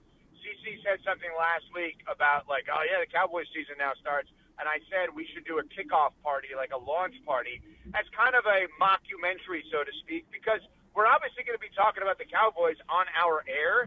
So instead of acting like we don't talk about them 24/7, let's mock the fact that this is when their season begins, because for football-related reasons, they were 7-9-1 this year, not exactly juicy. They are destined to steal headlines, so let's just acknowledge the fact that this is their season. While the Seahawks were crowned as champs, the Dallas Cowboys kick off the season today. Right. Yeah. They'll have Max Crosby, as we talked about yesterday. That's exactly right. Max Crosby will be the first domino. domino. You guys already did it yesterday. Oh, yeah, so we declared it yesterday. Oh, wow. We're ahead of you. The kickoff. Yeah. Kickoff. Right. Yeah, we kind of got to it yesterday, figuring that Max Crosby would be traded to the Cowboys. I mean, they gave up Micah Parsons. They needed help on the defensive, pass rush, and Max Crosby's not going to go back to the Raiders, or at least that's the word on the street. So yeah. That's what we started. Were you yesterday. sad that your team lost the Super Bowl? I mean, they've been to like 11 in your lifetime, I feel like, or maybe more that maybe the one more that you remember. Yeah. I think they got their butts kicked. I don't think it was close. I think the guy that I've hyped on your show, Josh McDaniels, got his ass whooped. I mean, I think, Mike McDonald is the Sean McVay of defense. Like, that's Mike McDonald. Well, I know Morales heard this and was so into this, but we had Ben Solak, ESPN NFL analyst, on our show yesterday. We love Solak. Yeah, we love Solak. We had him on one time because he wrote some story that we didn't agree with, and we wanted him on to just rip him, and he was great about it. He was hilarious. By the end of it, we all loved him. We're like, okay, you were right. Fine. Yeah. Very, very, very smart guy. So he said, George, what you said of like, this is the McVay-Shanahan counter. Yeah. So then, what a follow-up. I mean, Morales had his pants back off after this. when I said, well, Ben, what's the counter to the counter now? He said, Matthew Stafford. Not have quarterbacks like this or have an offense like this. He simply said Matthew Stafford. Yeah. And what he was saying was, you need a quarterback that can basically throw 100 miles per hour. That you need the fastball pitcher that could get the ball through a zone defense with insane speed because of the way in which these guys close on it. And I think when you look at Seattle, they are so good at defense and special teams that it then enables the quarterback to do his job, whatever the job is for that week.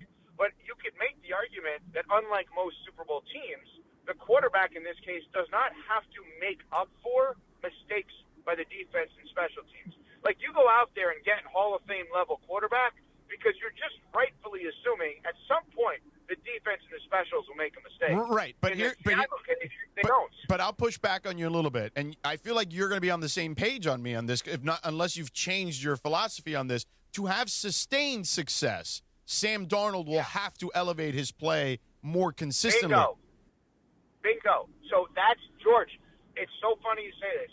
So I was just talking to somebody, and they were like, "Can you believe that the Seahawks are not the favorites next year?" I said, "Yeah, I can, because the assumption is the defense and specials won't be perfect again for another 17 games, and thus Sam has to be the guy and make up for any deficiencies. And people are still not ready to say he can do that." I think that's why way off. they're not Super Bowl favorites. I think that's you don't think he needs to elevate his game for them to have consistency and win another championship? Here's what I think. I think that Sam Darnold, people will look at the box score and they will say, well, you know what? His passing percentage wasn't all that high, and he only had 202 yards passing, and he only had a touchdown. But he didn't turn the ball over, and I think Collinsworth made a good point during the actual broadcast of the Super Bowl. Things that will not show up in the box score are the way that Sam Darnold was able to move and avoid sacks, which is something that Drake May had a big problem with. So even just moving off of his spot so that he wasn't getting hit or grabbed. And then Sam Darnold, who is not Drake May as a runner, he's not Josh Allen as a runner, but he's a very competent athlete.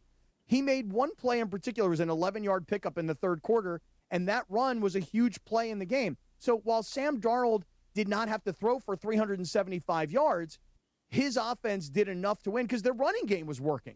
So I think that there's still this criticism out there because he didn't have a lot of big stats. No, but Cappy, what you're saying is absolutely correct as it pertains to this year's team and that game.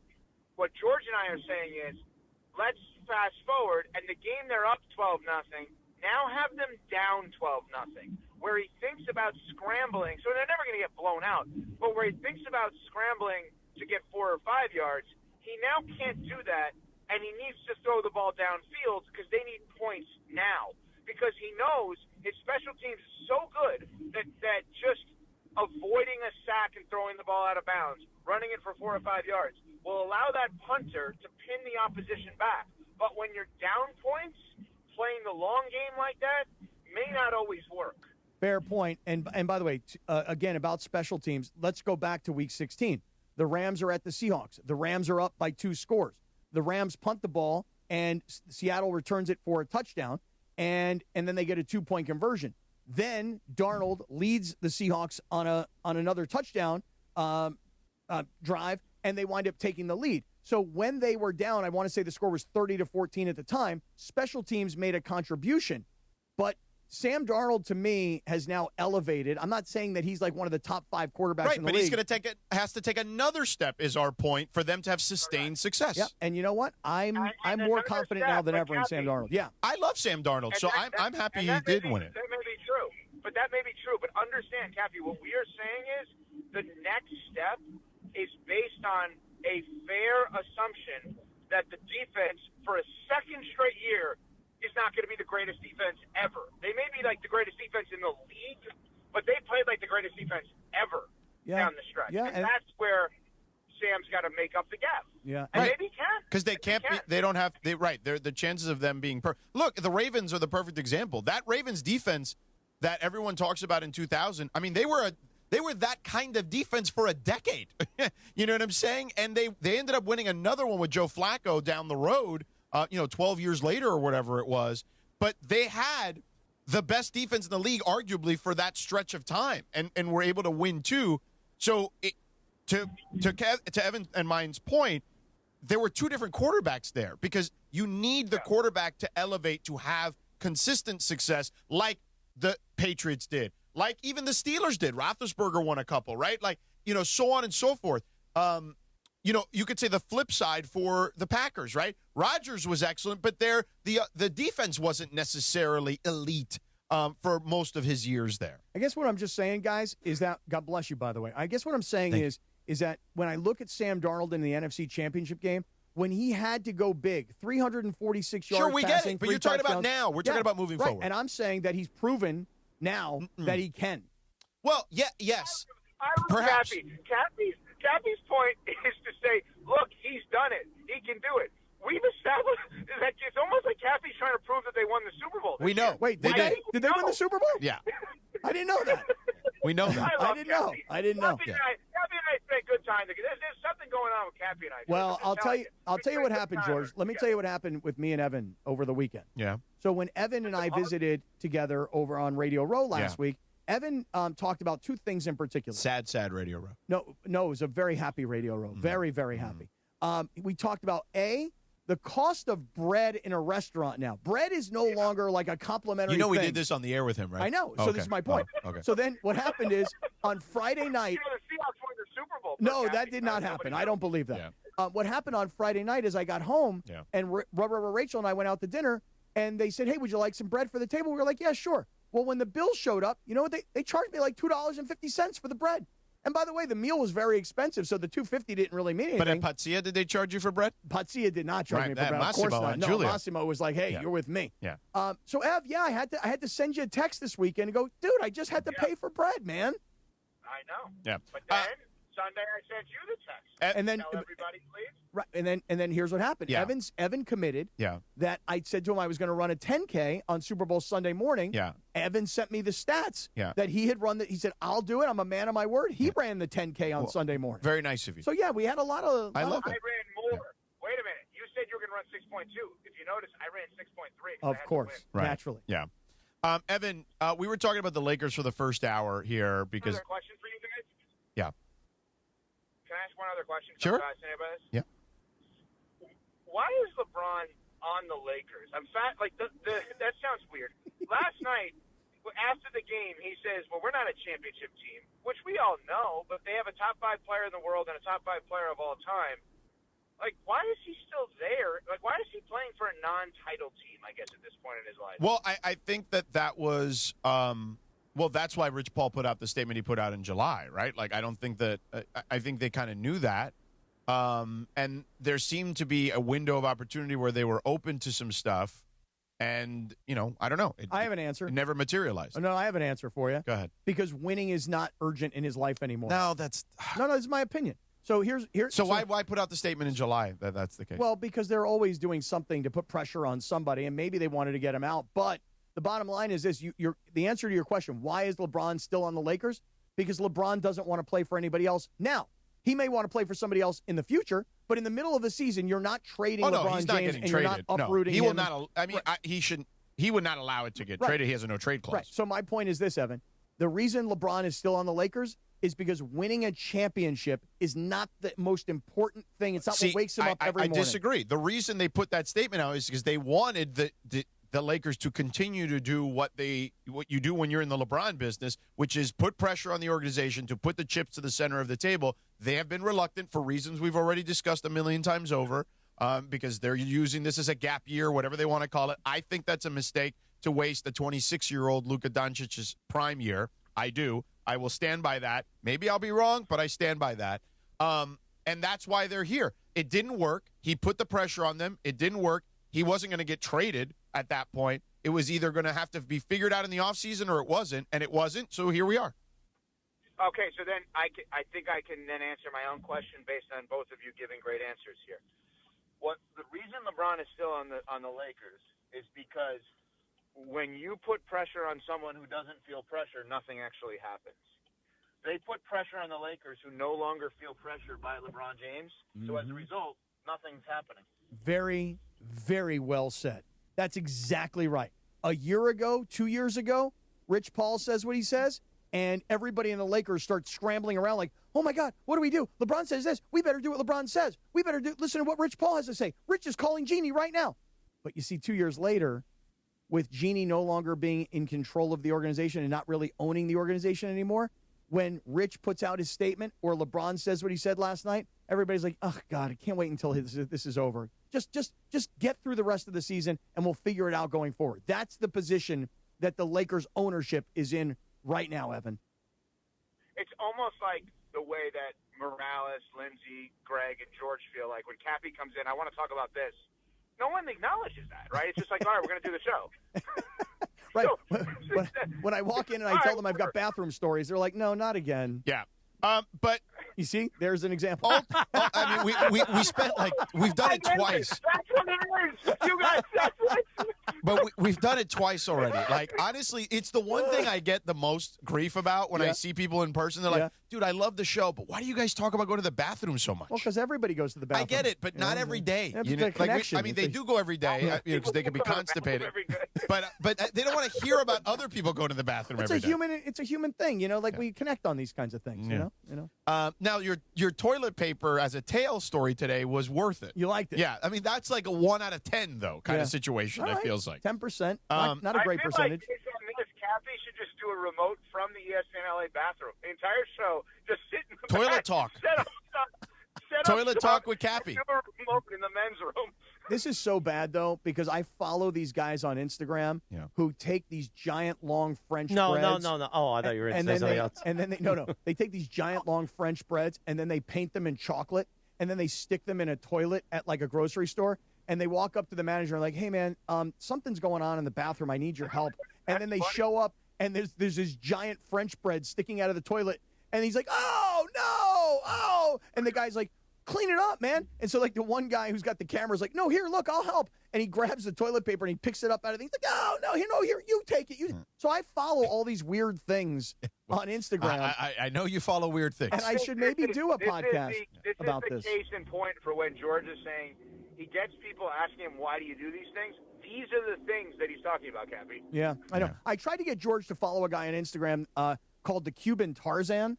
And this guy, what he does is he jumps in lakes in Florida and he grabs iguanas. There was already that guy. Yeah. Who was the guy who used to be on what was the name? Those guys that used to do all the stuff on MTV? The Jackass guys. Yeah. They had a guy in Miami, a Cuban guy who used to do that all the time with long hair. I forget the guy's name. I don't know, but this guy, he takes like the iguanas will smack him in the back, and then he's got like these welts on his back. He's like, it hurts. So the Cuban Tarzan, George, is a guy you should follow on Instagram. Manny Puig.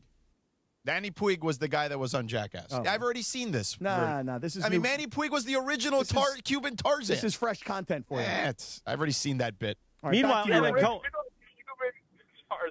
Yeah. Go ahead. See, Manny Puig, Cuban-born, Florida-based wildlife expert known for dangerous hands-on encounters with sharks, alligators, and bears. See? I don't need Cuban Tarzan. It's even related to Yasiel. Give me a couple of minutes on that. No relation to Yasiel, just same last name. But yeah, but he was on all the Jackass movies. So anyway, back to the Lakers very quickly because we're running out of time. We've made the comment here over and over again. This is who they are, right? Like, they are the team that can beat teams that they're supposed to beat. Occasionally, they'll beat a team they shouldn't beat. But for the most part, they're going to lose to the teams that are better than them. Like This is who they are. They're like a team that maybe if they got things broke their way, you could twist yourself into a pretzel and say, maybe they could get to the conference finals. Or you could say, they'll lose in the play-in. Like, that's just kind of unfortunate, the unfortunate place they find themselves in. Do you think there's any part of LeBron that believes, you know what, just get me to May and June. I have one last run in me. I'm going to figure this thing out, and I can do it. No. Or do you think it's more of, let me pace myself because next year's my version of that with wherever I am? I don't. I think once you put LeBron in a playoff environment, he's going to play, as hard as humanly possible. I don't think there's any question about that. We saw it last year against the Timberwolves. It just isn't enough necessarily based on the way other teams are constructed and the ability that other teams have. He's at 41 years old, he can't do the things he did 5 years ago where he could literally flip a series by himself. George, that's just not humanly possible anymore. I know it's not his nature, but let's just say you're Rich Paul. Do you ever sit next to him and say, what's the point of this year? Let's shut it down. No, absolutely not. No, absolutely not. But if you don't think you can win a championship, no, absolutely not. You're not doing that. They would tarnish his legacy. What are you doing? That's ridiculous. Why don't you call him and say he's got jerk face takes like you did yesterday? But he's actually a nice person. You're not. What are you talking about? So go ahead.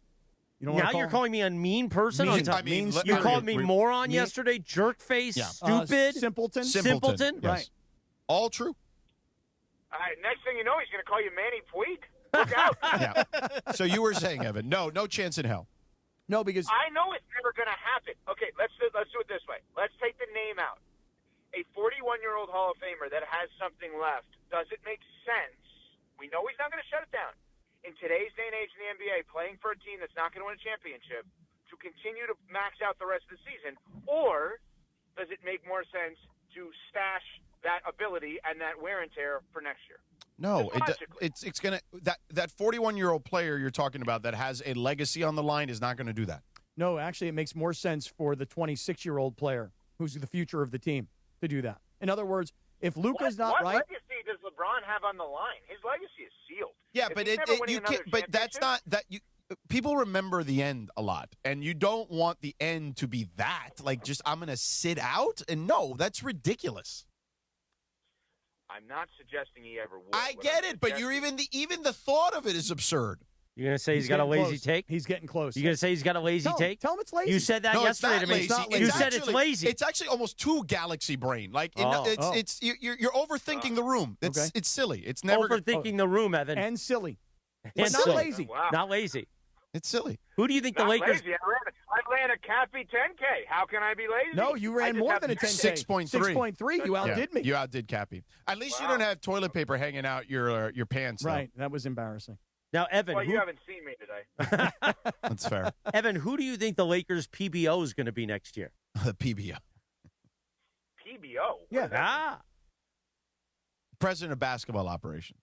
You think he didn't know that? He clearly didn't. No, he knew that. Did you think PBO was professional bull riding? Because that's what I thought. I got to be honest. I had no idea. Wait, why would it not be Pelinka? What am I missing? No, we were just Bergie They're dropped running PBO. Pelinka out the door because of Mark Walter, and I'm like, Mark Walter is going to assess people on his own timeline. And I would think Pelinka, his whole skill set is winning people over. I would think that is the number one thing he will be good at, is getting with Mark Walter and that ownership group and explaining the success he has had, which, by the way, he can say, I won a championship and I got us Luka and I got us LeBron, even though he didn't get LeBron, but he can take credit for that. By the way, I know I shouldn't rip Magic. Remember when Magic Johnson destroyed Zubac and said, we won't need him, and then the Clippers just got 2 first-rounders for him? Yeah, they traded Mike Muscala for him, or for Mike Muscala. And how badly could the Lakers use a big man? Like somebody who could actually take up some space in the paint. He's got some body and some girth. And Zubac has been on a fairly cost-effective contract for his output his entire career. Yeah. Would you rather have DeAndre Ayton? Cappy could have been the PBO for that. I mean, DeAndre Ayton. The fact that anyone fought me over DeAndre Ayton for months was absurd. What are you talking about? The guy's still going to be great.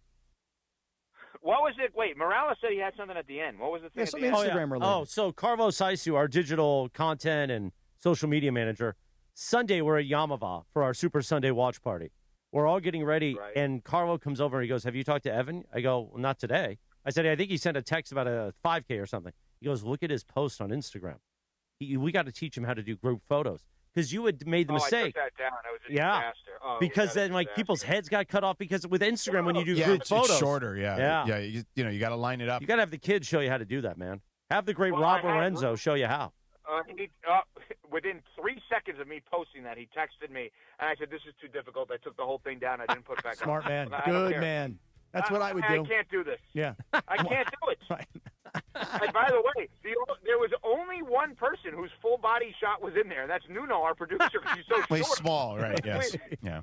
He's the only. So like you had only 3 of my chins, but not my face. I mean, it was a disaster. The great Evan Cohen, you here on Sportsville, like weekdays 3 to 7 a.m. Our morning man at ESPN LA. Evan, take the rest of the day off, please. Okay, I'm not going to do that. But all right, thank you. See ya. Adios. Very silly take. Very, very silly. It was silly. Silly. Meanwhile, not lazy though. Valentine's Day is coming up. Shannon, let's talk about Books. Yeah, I listen. Do that today.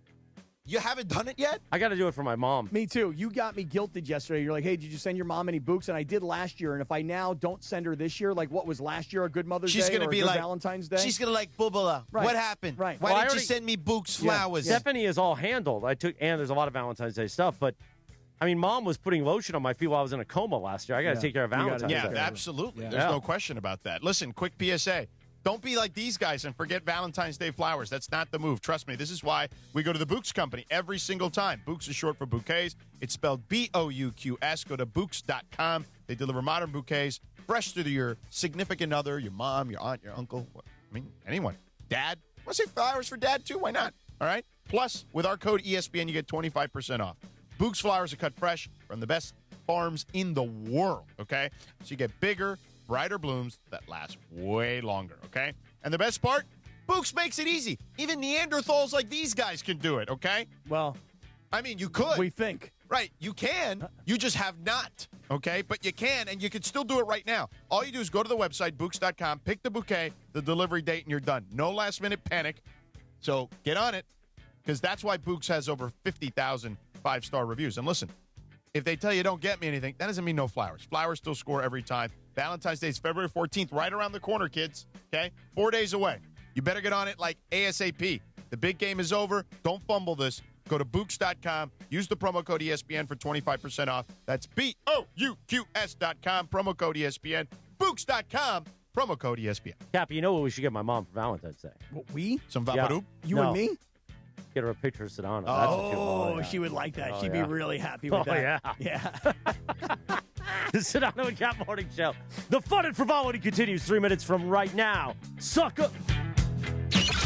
The Sedano and Cap Morning Show. We'd like to thank our founding partner, East Central Hotel, the official downtown home away from home for Cappy and Morales. EastCentralHotel.com. This is the Sedano and Cap Morning Show. In Los Angeles, business is personal. It's built on trust, shared goals, and showing up where fans live and listen. At ESPN LA, we don't just close business, we open partnerships. We are hiring audio marketing consultants and play-by-play marketing consultants, local experts who know how to connect brands through ESPN LA's talent, digital platforms, events, and the power of Lakers, USC, Rams, Kings, Angels, and LAFC play-by-play. This role is about listening first, creating custom solutions, and building long-term relationships with businesses across one of the most iconic sports markets in the world. If you are driven, collaborative, and ready to represent the best brands in sports, this is your opportunity. Competitive pay, full benefits, real growth. Open your next partnership with ESPN LA. Apply today at goodkarmabrands.com/careers. goodkarmabrands.com/careers. ESPN LA family, on personal injury attorney Joseph S. Normand. 2026 marks 15 years that you've trusted me to represent you when you're hurt and down. I'm honored to fight for you in personal injury cases when it matters most. Numbers don't lie. I'm the real deal. The voice you hear is a voice you get. If you've been injured in an accident, call 213-747-1234, 213-747-1234, or visit normandlegal.com. Normand Legal, built on trust, proven by results. I mean, it's just fascinating to me. 8:31 in the morning. It's game day, which means it's time to BB go for it.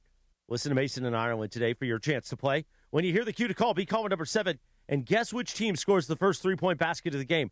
Get it right, and you'll win a $100 BB Go promo code. Plus, you'll be entered for a chance to win a trip to basketball's biggest stage from our friends at BB Go. Bring something different to the table. BB, go for it! We're back in 90 seconds from right now. Texting enrolls you in a recurring automated marketing text messages. Consent not required to purchase. Message and data rates may apply. The team's looking good this season. I think so. Man, I miss playing football. Ever since I turned 40, I just can't find that fire I used to have. Think it could be lower testosterone? What do you mean? I was feeling the same way. After 40, the body has less testosterone, and men lose their edge. That's why I take Nugenix Total T2. That's the testosterone booster, right? Yes, but Total T2 is their brand new formula that skyrockets nitric oxide levels in as little as 3 hours. Since I started taking it, I've been lifting like when we played for Coach Carter. My energy is way up, and it even spiced up things between me and the missus. Are they still giving out complimentary bottles? Yep, just send a text. Text CAR to 215-215 for your complimentary bottle of Nugenix Total T2, the next generation testosterone booster. Text now and we'll include a bottle of Nugenix Thermo X, our newest, most powerful fat burner ever, absolutely free. Text CAR to 215-215. That's CAR to 215-215. These statements have not been evaluated by the FDA. This product is not intended to diagnose, treat, cure, or prevent any disease. ESPN LA is bringing the action to Hollywood Park Casino for the House Rules Grand Opening Celebration. Happening Thursday, February 12th from 3 to 5:30 p.m. Join ESPN LA's DeMarco and Travis, as well as me, Chris Morales, as House Rules by Hollywood Park Casino, partnered with Legends Attic, the Southland's premier sports memorabilia gallery and store, officially opens its doors inside LA's hottest card room. Celebrate in style with great food, drinks, prizes. Meet Oral Hershiser and Isaac Bruce. More information at playhpc.com/events. Mornings on ESPN LA will never be the same. This thing is rotten at the core. Sedano and Kap have taken over Morning Drive. Bro, we're on fire. Back to the guys. Move over, baby. Give me the keys. 8:33 in the morning. Good morning. The Sedano and Kap Morning Show on a Tuesday, Cappy. Yesterday, February 9th, back in 1983, the one and only Prince released the single Little Red Corvette. I miss Prince a lot, man. I really want a blue Corvette. I decided I'm not yellow, not white, not red.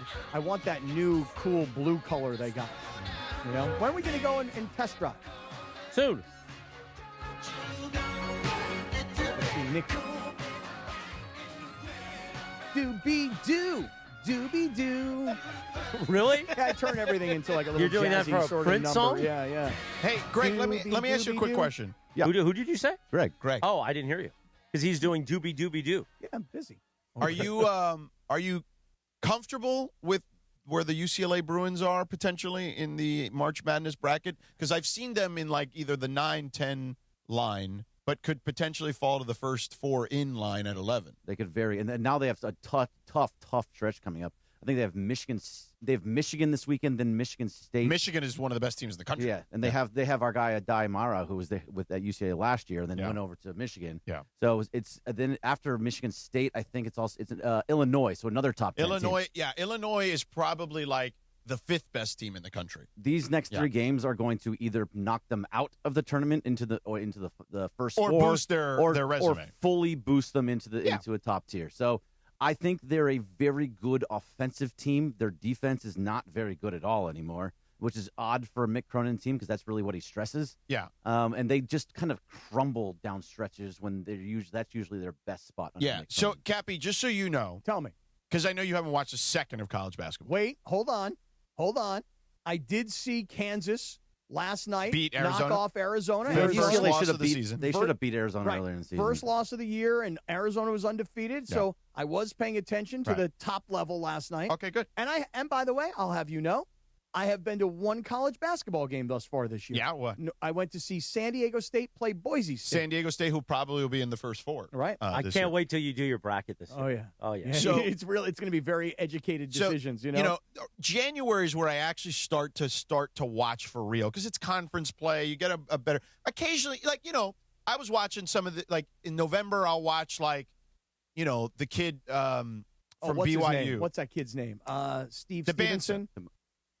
AJ DeBanza. Oh, not John Johnson. No, he's going to be the first or second pick. Okay, right? gotcha. Then I'll watch, early in the season, I'll watch Darren Peterson, right? Oh, the Darren kid from Peterson. Kansas. Right. He's good. Right. That Very dude's good. good. That guy's Yeah. a good player. He Good didn't ball play player. last night, Good though. ball player. Right. No, he was out. That's kind of had a part of sickness last the night. issue is Yeah. that he doesn't play very often, and feeling people are well. like, well, if he's not playing often now, like, what's going to happen in the NBA? What are you doing, No, Kathy? the kid was out You're last gonna night. He get was Sedano sick. to explode. So in November, I'll watch some of, like, the guys everyone's touting as a lottery pick. Okay. Boozer's kid, right? Like right. that kind of stuff. Kid at Duke. Kid at Duke, yes. See that? Yeah. He thinks I'm not watching college basketball, but little lines. Tough guess. Yeah, His son went to the school he went to. Right. Hey, Duke. Yeah. Duke kid, right? Yeah. Duke kid. But now, like, I'll actually start in January. We'll start to watch some conference matches. Basically, the Big 12 and the Big 10, so where USC and UCLA reside. If you look at just kind of like Joe Lunardi's bracket and Ken Pom and these guys, where like they pretty much nail these things pretty much year in and year out. 9 of the top 12 teams are either in the Big 10 or the Big 12. Like, it is Big 12, Big 10 all day. Now, that doesn't mean the ACC is not having a good year this year. It doesn't mean that UConn is not good, even though the Big East is down. But the SEC, obviously, is still very, very competitive. But right now, the power in mass lies in the Big 10 and the Big 12. So I will just say that, going back to the UCLA thing for a second, how do you guys all feel about Mick Cronin? I love Mick Cronin. Going back to the suit? Yeah, well, no, not so much Oh. that. I just love that he rips everybody. Yeah, he's kind of a curmudgeon. Right, That's his brand. right. And it doesn't matter. It could be the conference. It could be the travel. It could be the referees. And I really love it when he gets all over his own players, because you don't really hear that many guys be that honest about their players, especially nowadays. Well, he's still kind of part of that old school regime. Right, and where he actually thinks like, hey, this is my program, and these are my players, and I'm in control. Yeah. And very few college coaches, I would say the good ones still do it. the top level guys. Yeah, Dan Hurley is famously that. Rick Pitino still right, does exactly. it. Right. Yeah. But I love Mick Cronin. I love his candor. I love his honesty. I know it turns a lot of people off. I know. I don't mind it at all. I love it. What do you think? I- How I- does the I- UCLA fan base feel about Mick So Cronin? how I feel about Mick Cronin, how the UCLA fan base feels about it, are two very different things. I love Mick Cronin. I love that he's a hard ass. I love that he has a specific type of play. I think that if you play for Mick Cronin, you can go to the NBA and play at a high level there. Most people do not like him. They don't like how he builds the team around how he has, because the last 3 years has been really, really bad for him. And so a lot of this year, it was supposed to be, it's all seniors. It's a senior-laden team, and they're still not that good. Right. So Dent was a transfer, and older transfer, right. Right. Dent is now starting to look good. He did not look good for the first He half. looked good in the first few weeks and then was pretty bad for a long stretch of time. And now he almost had a triple-double in the last game that he played. He's So very talented, though. Yeah, he is. He's very good, but he hasn't looked that good recently. So It's just not a good shooter. is the he problem. doesn't. So the fan base doesn't feel that he builds team very well. I love his style of play. I think they'd be dumb to move on from him. A lot of people are calling for his job. Oh, wow. Yeah, I think that would be stupid. You guys are really sleeping on Miami of Ohio, who's 24-0 so far this They're year. very good. They're the last undefeated team. I wanted to just bring this up to you Last guys, undefeated just to prove how much college hoops Yeah. I'm really. You saw that on ingesting Sports Center? right now, you Yeah, know? yeah. Yeah, I just wanted you guys to know that. It's amazing. Yeah. Cappy's college basketball. We should do that. Cappy's college basketball corner, but the corner and college both just have a backwards K. Yeah, right. I like the idea. You can do your cap 10 on it. Oh, that's so funny. No, the idea of doing the cap 10 Yeah. NBA every Do you know week what conference? just to Miami, Ohio- annoy Sedano. Hold on. Do you know what conference Miami, Ohio plays I in? would say they're in the MAC They're conference. in the MAC. You know, Yeah. right? Nice job. Right? Yeah. I mean, Pretty they've good? been in the MAC for a long time. Yeah, right. This is not new. But- Did they just transfer? I No, don't know. but I figured with with all the different alignment, You thought you realignment, could that get you me. could be stumped. But to Chris's point, I would love that if you do a cap 10 on NBA every week. So they want me to do. Oh, it's going to That would have been a great surprise, but now that he knows Oh, that yeah, he's prepared for right. it, he won't get as mad. So Oh, they he's want, so well. They No, want me to do a cap 10. It'd be funny. You know how every week I was doing it for football, Yeah, yeah. and every week you'd be like, this sucks. This is no Yeah, good. right. How could you put these guys in? Yeah. How could these guys not be eligible because they missed a week last week on a bye? These guys want me to do a cap 10 of NBA teams just to really, really irritate you. Yeah. You know? And I think it's a good exercise. We Let's should do try it. it. We should definitely give it a try. Now, I it a did shot. say to Bergie, it will require collaboration. So when you get really, really angry, I will take all of the arrows. However, just know this. Behind this dartboard, okay, is that man right over there. You and I Gregory Arthur together. Bergman, right. We're collaborating. It's and a now maybe collaboration. sometimes it's to annoy you.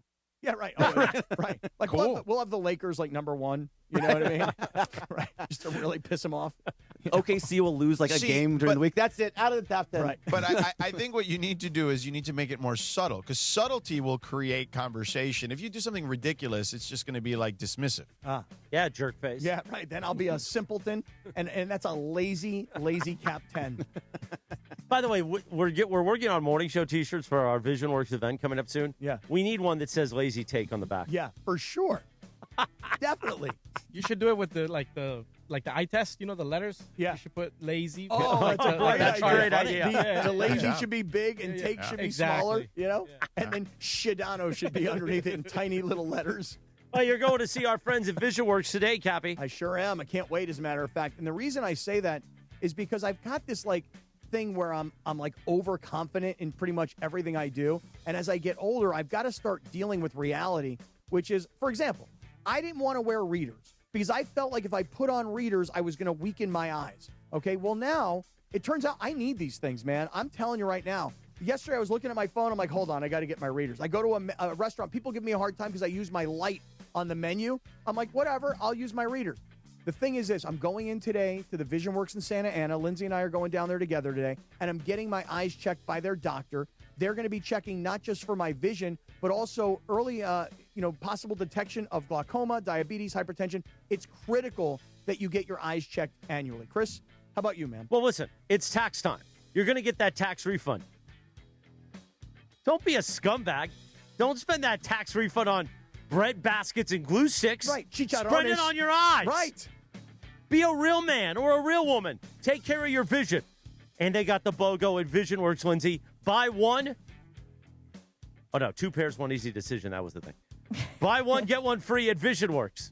Cappy, you're going to have to help me pick out some glasses because, I need them when I'm driving at night, and mine just aren't up to the trick anymore because I haven't got new glasses in a long time. But if I wanted to, I could go to visionworks.com and I could pick out a pair on their website. I can also find a store, or I could even order glasses and check my order once that's made. So scheduling is really easy. We happen to be going in the middle of the day, in the middle of the week, okay? But for you, you're a busy guy, you're a busy girl, right? You need evenings, you need weekends. It's very, very easy to book an appointment at VisionWorks, and they will work with your schedule. So make sure you're checking these guys out at visionworks.com because we will be there today. And then, Chris, are you going to the Brea store? Brea, tomorrow we're going to smack it around over there. All right, do it. I can't wait. Our friends at VisionWorks coming up. Why are you smiling, Shan? I mean, Just smack it around. Smack it around at VisionWorks, Yeah. All right. Coming up in 3 minutes, we're going to smack more sports around. You know what I mean? I do. The Sedano and Kap Morning Show on a live imaging Tuesday presented by Providence. Good morning, sucker. This is the Sedano and Kap Morning Show. Nothing like Valentine's Day in a cozy casita. My own private plunge pool, extra fluffy bed. Wait, is this thing on? Now your top reasons to visit Morongo. From Cielo above to Mosen below, we've got Surf and Turf 3 special ways this Valentine's Day. Number 2. The best part of getting here is it's so easy. And the number 1 reason. Lunar New Year. Pin your wish on our wishing wall, and it really could come true. The 20th or 21st. Morongo, good times. Introducing our new Chili Crisp Dumplings, a spicy twist on a Waba favorite. Bold, crunchy, and tossed and fiery. Chili Crisp. That's our new Chili Crisp Dumplings. Get them today, only at Waba Grill. It's for you. Hey, it's producer Laura with your LA Care Minute, and here's today's health tip. The best healthcare starts before you get sick. Regular checkups, vaccines, and preventative care can help catch problems early and keep you feeling your best. That's why I want to tell you about my friends at LA Care, a health plan that truly puts our community first. LA Care offers Medi-Cal, California's Medicaid program, providing coverage for low-income individuals and families. They also offer LA Care Covered, available through Covered California, for anyone in the state who needs health insurance. With 12 community resource centers across Los Angeles and growing, LA Care, in collaboration with Blue Shield Promise, offers free vaccine clinics, health consultations, family events, workout and cooking classes, and so many helpful resources. They even specialize in senior care with programs designed to support healthy, independent living. Learn more at lacare.org or discover LA's most affordable health plan at lacarecovered.org. LA Care is more than a health plan. We're part of your community. Looking for paint that actually lasts? Vista Paint delivers expert quality, rich color, and pro-trusted durability, backed by over 60 years of experience. From your home to your next big project, we've got you covered. Vista Paint, since 1956. The following is a paid advertisement for the Wellness Company. Today we're talking cancer awareness, and I want to bring in someone with a really unique perspective, Dr. Kelly Victory. She's a board-certified emergency medicine physician with over 30 years of experience who serves on the chief medical board for the Wellness Company. And most importantly, she's a cancer survivor. Dr. Victory, thanks so much for being with us. Thanks very much for having me, Michelle. We've been hearing a lot lately about cancer rates rising, especially in younger adults, which is obviously pretty alarming. What are you seeing? Without question, cancer rates are rising across the board. And concerningly, we are seeing more aggressive cancers in people even in their 20s and 30s. That's scary for a lot of people. Is there anything that can be done to help alleviate that fear? And that is what led me to develop the new product Shield, because it is a group of more than 12 well-studied, scientifically proven supplements that help to supercharge your immune system, the first line of defense against cancer. To learn more, visit victoryagainstcancer.com and use promo code SMALLS to save $25 on Shield. Always consult your doctor to determine if this product is right for you. Mornings on ESPN LA will never be the same. Quack, quack. Quack, quack. I get parents telling me all the time that the kids in the car love the quack. They're now into the quack, quack. Listen, I am a role model for the youth of America. Oh, we know that. The Sedano and Kap morning show is on. Back to Sedano and Kap. Exactly what it's hard. 8:47, good morning. Today, Cappy. Yeah. Back in 1979, the number one hit. Rod Stewart, Do You Think I'm Sexy? Oh, man, let me tell you guys something right now. Yeah. This was my first ever purchase of an LP. It was a 45. Was 45 the little one? Small one, yeah. Right. So I was in a record store. This is in the 70s. And I said to my dad, I'm like, Dad, please, man, please. And you remember, my dad's the guy that wouldn't let me buy the cheeseburger at McDonald's. I had to buy the hamburger at McDonald's because the cheeseburger was 10 cents more. My dad let me buy the Rod Stewart 33 or 50, 45. We just said 45. Right. I couldn't, yeah. And this was my very first record. I'm going to start a vinyl collection, I feel like. Vinyl is great. I love putting on vinyl in my house. Yeah. And you hear it, and I have it in the living room with the high ceilings, and you hear that bass reverberate off the wood, the hardwood. Oh, yeah. And I got a lot of vinyl. My mom's got It is boxes. not cheap. I have a friend in Brooklyn when we were in New York for the holidays that we visited, and he showed me his collection. And he's got, like, you know, an incredible collection of vinyl. And, like, he told me a story about, like, the guy was at his local record shop in Brooklyn was like, hey, I got this thing for you, man. And it was like an old Biggie album, and he's like, $100. And he was like, fine, $100. You got me. I just got a vinyl, and I don't even have a record player in my house. Right. But I got the Eagles Hotel California on vinyl. Wait, so when are you going to get a record player? Well, my daughter You got to get a decent one, though. Don't get a cheap one. Should I get like a Pioneer? Remember, like a Pioneer? Get a good one, otherwise you'll ruin them. Yeah, spend a couple $100 and get a good one. So I have one LP, but my mom has a collection And then you of got to get the records. subwoofer. Do I have to get a subwoofer? Yeah. For a You record should. player? And just sit on it. Yeah? Oh, that's a good idea. Nice. So you can really feel the Right, bass. Exactly. But my mother literally Why are you giving me has that look? every I didn't record. say anything wrong. No, you didn't say it's fine. Quack, quack.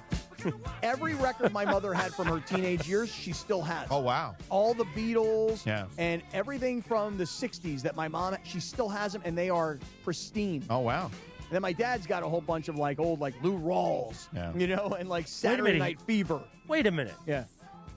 Mr. Kaplan used to listen to Lou Rawls? Charlie. Back in the Charlie day. would put on Lou Put on Rawls with little the Lou chain Rawls. hanging That down was- and that nothing was- else? Oh, yeah. That Oh, was- he knew how to get that was after baby it. making music is what Oh, that yeah. was. Oh, yeah. Right. Meanwhile, also today is Cream Cheese Brownie Day. What? That's what it says, Cream Cheese Brownie Day. That doesn't even taste. That good. doesn't sound like it Doesn't sound tastes good. attractive. So what if you put some cream cheese on top of a chocolate brownie? That sounds like it could taste nice. Yeah, the listener that brought in the brownies, the Guinness ones. Oh, the Baileys, though. Baileys, yeah. It had cream cheese frosting. That's Oh, like the really? frosting. Yeah. Well, I guess if you red velvet cake is basically that when you think about it. But a bagel and just everything, died. and everything bagel Well, with cream cheese. Yeah. With like some lox. Yeah. And some capers. Yeah. Tomatoes. Yeah. Oh, sounds Yeah. good. By the way, we should mention also USC is at the moment seems firmly entrenched in the middle of the bracket at the moment, and like the 8-9 line. So they're playing pretty well. In men's, Better than Yeah. They just won. No, they're not better than UCLA. I think they're. But I'm seeing them here as they have them as a 9 seed. Yeah. That's not the women's bracket? No, men's bracket. Oh, boy. No. You're questioning Sedano? I don't know. What bracket he's looking at? In the Big Ten, USC is somewhere around like 12th, whereas UCLA is around 6th. 7th. This is where they have them. They have a projected 9 seed in the Athletic. 6-7. You going to question Joe Lunardi?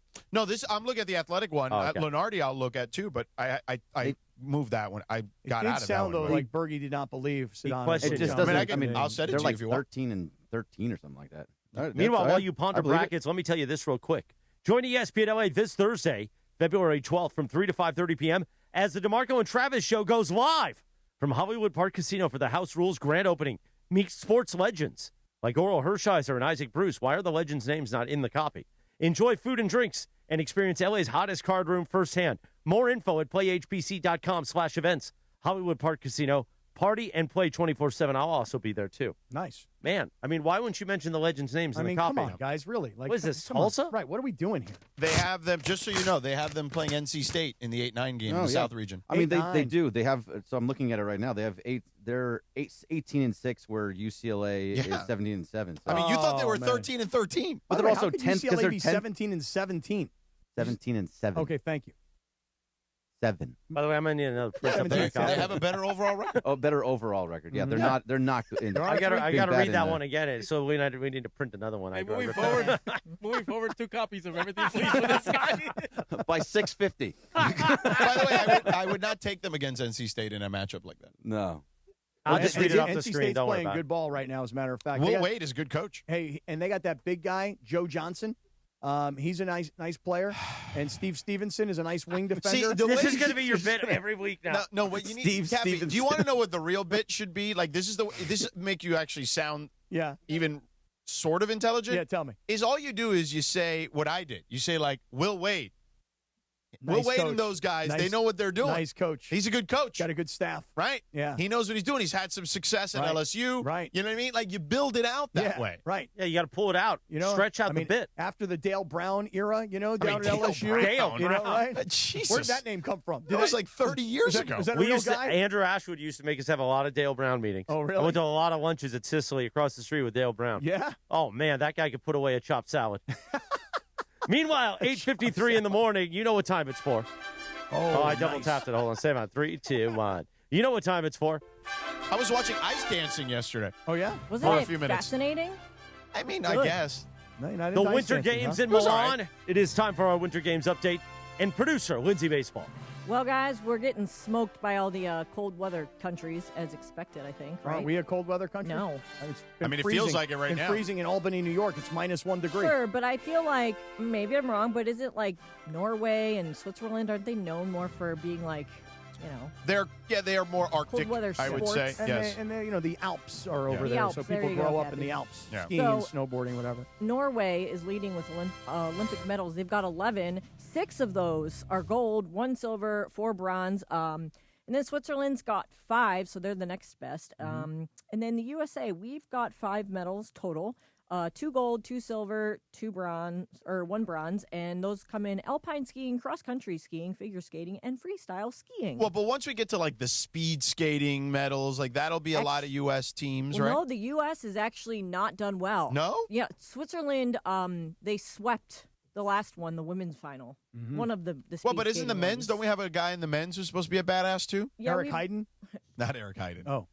Not Apollo Antonono. I was going to say, Speed skating is going on right now, and USA fell on 2 back-to-back Yeah, they matches. crashed. What are you guys They crashed watching? both They times. crashed. Where are you watching? oh, It's on it's TV? Sweden. It's on, On NBC. Can I ask a stupid question? Is this live now or later on? Is it No, live right one? now No, it's right live. now Right now, it's it's live. live. I got to turn it on. When you Gotta put it on when you watch USA. it at night at primetime, that's the The tape. rear, yeah. But the speed skating. Yeah, because remember, their Italy is going to be 9 hours Yeah. ahead. Yeah. One thing that has not gotten enough attention was the U.S. bobsled team. Oh my gosh, crashing That out. was the greatest. These Was guys pretty are funny. all for. I mean, somebody get Herschel Walker out of retirement and go run the bobsled team for real. Like this guy goes to click in, and he karate kicks the guy behind him, and then the dominoes fall, and the one guy's driving the bobsled by himself, Right. and the other 3 guys are sliding on their ass down the tube. Yeah. I mean, what the hell, man? By the way, no offense to the Winter Olympics. I mean, they're beautiful to watch. Awesome. They're beautiful to watch. But, like, Americans won't get up in arms during the Winter Olympics. Like, if this was the Summer Olympics and we were in 6th place in the medal count, people would lose their minds. It's an outrage. The Rich Eisen Show begins. A Winter Game's just not my thing. No, I love them. Top of the hour, terrestrial. We continue for the YouTube hour. If you're listening on the app, stay right there, sucker. Why don't you do a triple Lindy or something? Oh, well, triple what? Triple Lindy. Do you think they charge for bread in Milan? No way, dude. No way. Right? No way. Why is your mic off, Cap? What is this, Tulsa? Because you turned us off. Yeah. I didn't. Yeah, That was Briones Jorge. did. Come on, Jorge. And straight to the championship with a brand new truck from Northridge and Wonders Toyota. Lease a brand new 2025 Tacoma for just $84 a month for 36 months plus tax, only from Northridge and Wonders Toyota. You got a trade-in? Your ride could be worth more than you think. So get in the game with Northridge and Wonders Toyota. They make it easy. 2025 Toyota Tacoma 2.4L Turbo, model 7162G, VIN number 3TYJDAHN1ST037657. Lease excludes tax, title, license, registration fees, dealer options, and charges. $59.95 due at signing. Hey, OC, Chris Morales here, and let me ask you this. You got your tax return, but can you actually see where it went? This is your reminder to hit up VisionWorks. New glasses, eye exams, contact lenses, the homeish bookup. If your prescription is outdated, your eyes are working overtime, use some of that tax refund on healthy eyes and fresh frames. VisionWorks makes it easy, affordable, and fast. Clear vision? That's money well spent. There's 7 OC VisionWorks locations ready to help you see clearly right away. VisionWorks. See the difference. Change is in the air at LAX. Los Angeles International Airport's automated people mover trains are rolling soon as part of LAX's ongoing investments in improving your travel journey. The new trains will quickly move guests between all terminals. The new consolidated rental car center, metro trains and buses, and economy parking in 10 minutes or less. Departing every 2 minutes, they'll help approximately 30 million passengers per year. Learn more at lawa.org/ESPN. That's lawa.org/ESPN. ESPN LA is bringing the action to Hollywood Park Casino for the House Rules Grand Opening Celebration. Happening Thursday, February 12th from 3 to 5:30 p.m. Join ESPN LA's DeMarco and Travis, as well as me, Chris Morales, as House Rules by Hollywood Park Casino, partnered with Legends Attic, the Southland's premier sports memorabilia gallery and store, officially opens its door inside LA's hottest card room. Celebrate in style with great food, drinks, prizes. Meet Oral Hershiser and Isaac Bruce. More information at playhpc.com/events. In Los Angeles, it's not about closing deals. It's about opening partnerships. At ESPN LA, we're hiring audio play-by-play and digital marketing consultants. People who build relationships and create custom solutions powered by ESPN LA and the biggest teams in the city. This is where brands connect with fans who care. Competitive pay, full benefits, unlimited upside. Open your next partnership. Apply now at goodkarmabrands.com/careers. Smalls here. Life is full of choices, some big, some small. And when you choose an H&R Block Tax Pro, you're choosing the largest network of tax expertise to be in your corner. For when your big ambitions need help with the small details. For when your 6 figures come from 6 different places. For when your gaming stream becomes your revenue stream. For when your business's year 1 needs 70 years of tax know-how. At H&R Block, they've seen it all. And they're here to help you make the most out of your money for life outside the box. Hey, it's Rich Eisen for Pella Windows and Doors. Sometimes teams take a timeout to regroup and call the right play. When it comes to your home, Pella Windows and Doors always has the winning game plan. They do it every day, and that's why your neighbors trust them. Visit Pella.com/Eisen today. Right now, Pella Windows and Doors of Los Angeles is offering 25% off windows and doors and 0% APR for 24 months. Some restrictions may apply. See store for details. Offer ends February 28th, 2026. The home of the Lakers. And now the home of the Rich Eisen Show. Weekdays 9 a.m. to noon. KSPN Los Angeles. A Good Karma Brands radio station. Previously on the Sedano and Kap morning show.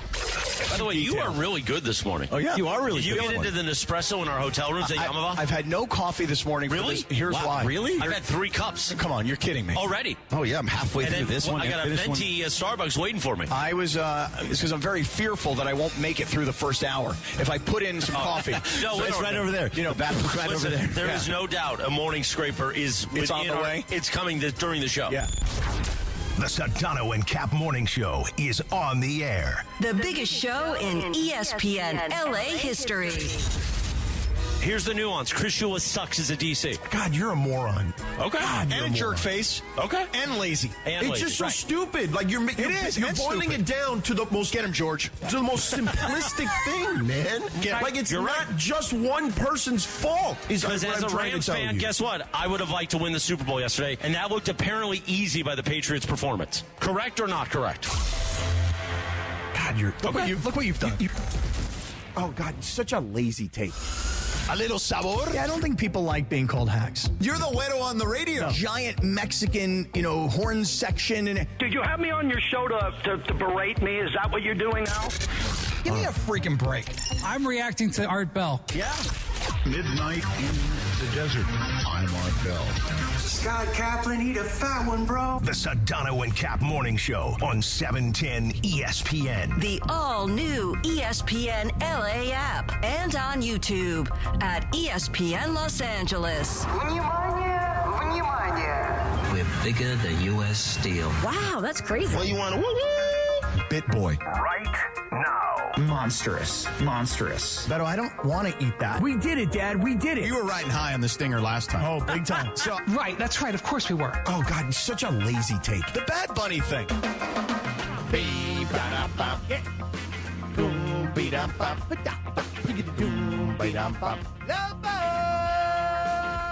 Where's your bullhorn? You're here. I thought it's in the back. Wait, hold on. Go get it. 9:02 and 20 seconds. Good morning. The Sedano and Kap Morning Show, our YouTube hour, is on. What is this, Tulsa? It is. If you're listening on the app, thank you so much. If you're on YouTube watching this extravaganza, also thank you. And by the way, thank you to everybody who came on out Sunday. A lot of great listeners came up to us. We were supporting the Yamava Resort and Casino Super Sunday event up on the pool deck. Big Deck Energy. Sold out. We're very proud of that. Very proud to be on the road to Lombardi, and we were on the road to Lombardi thanks to Yamava Resort and Casino. We are awaiting and efforting Cappy to get his bullhorn for the Love Boat. Oh, now he's got the bullhorn.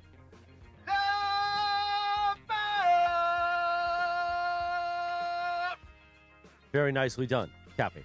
But you weren't on camera because where you stood, I don't think they could catch you.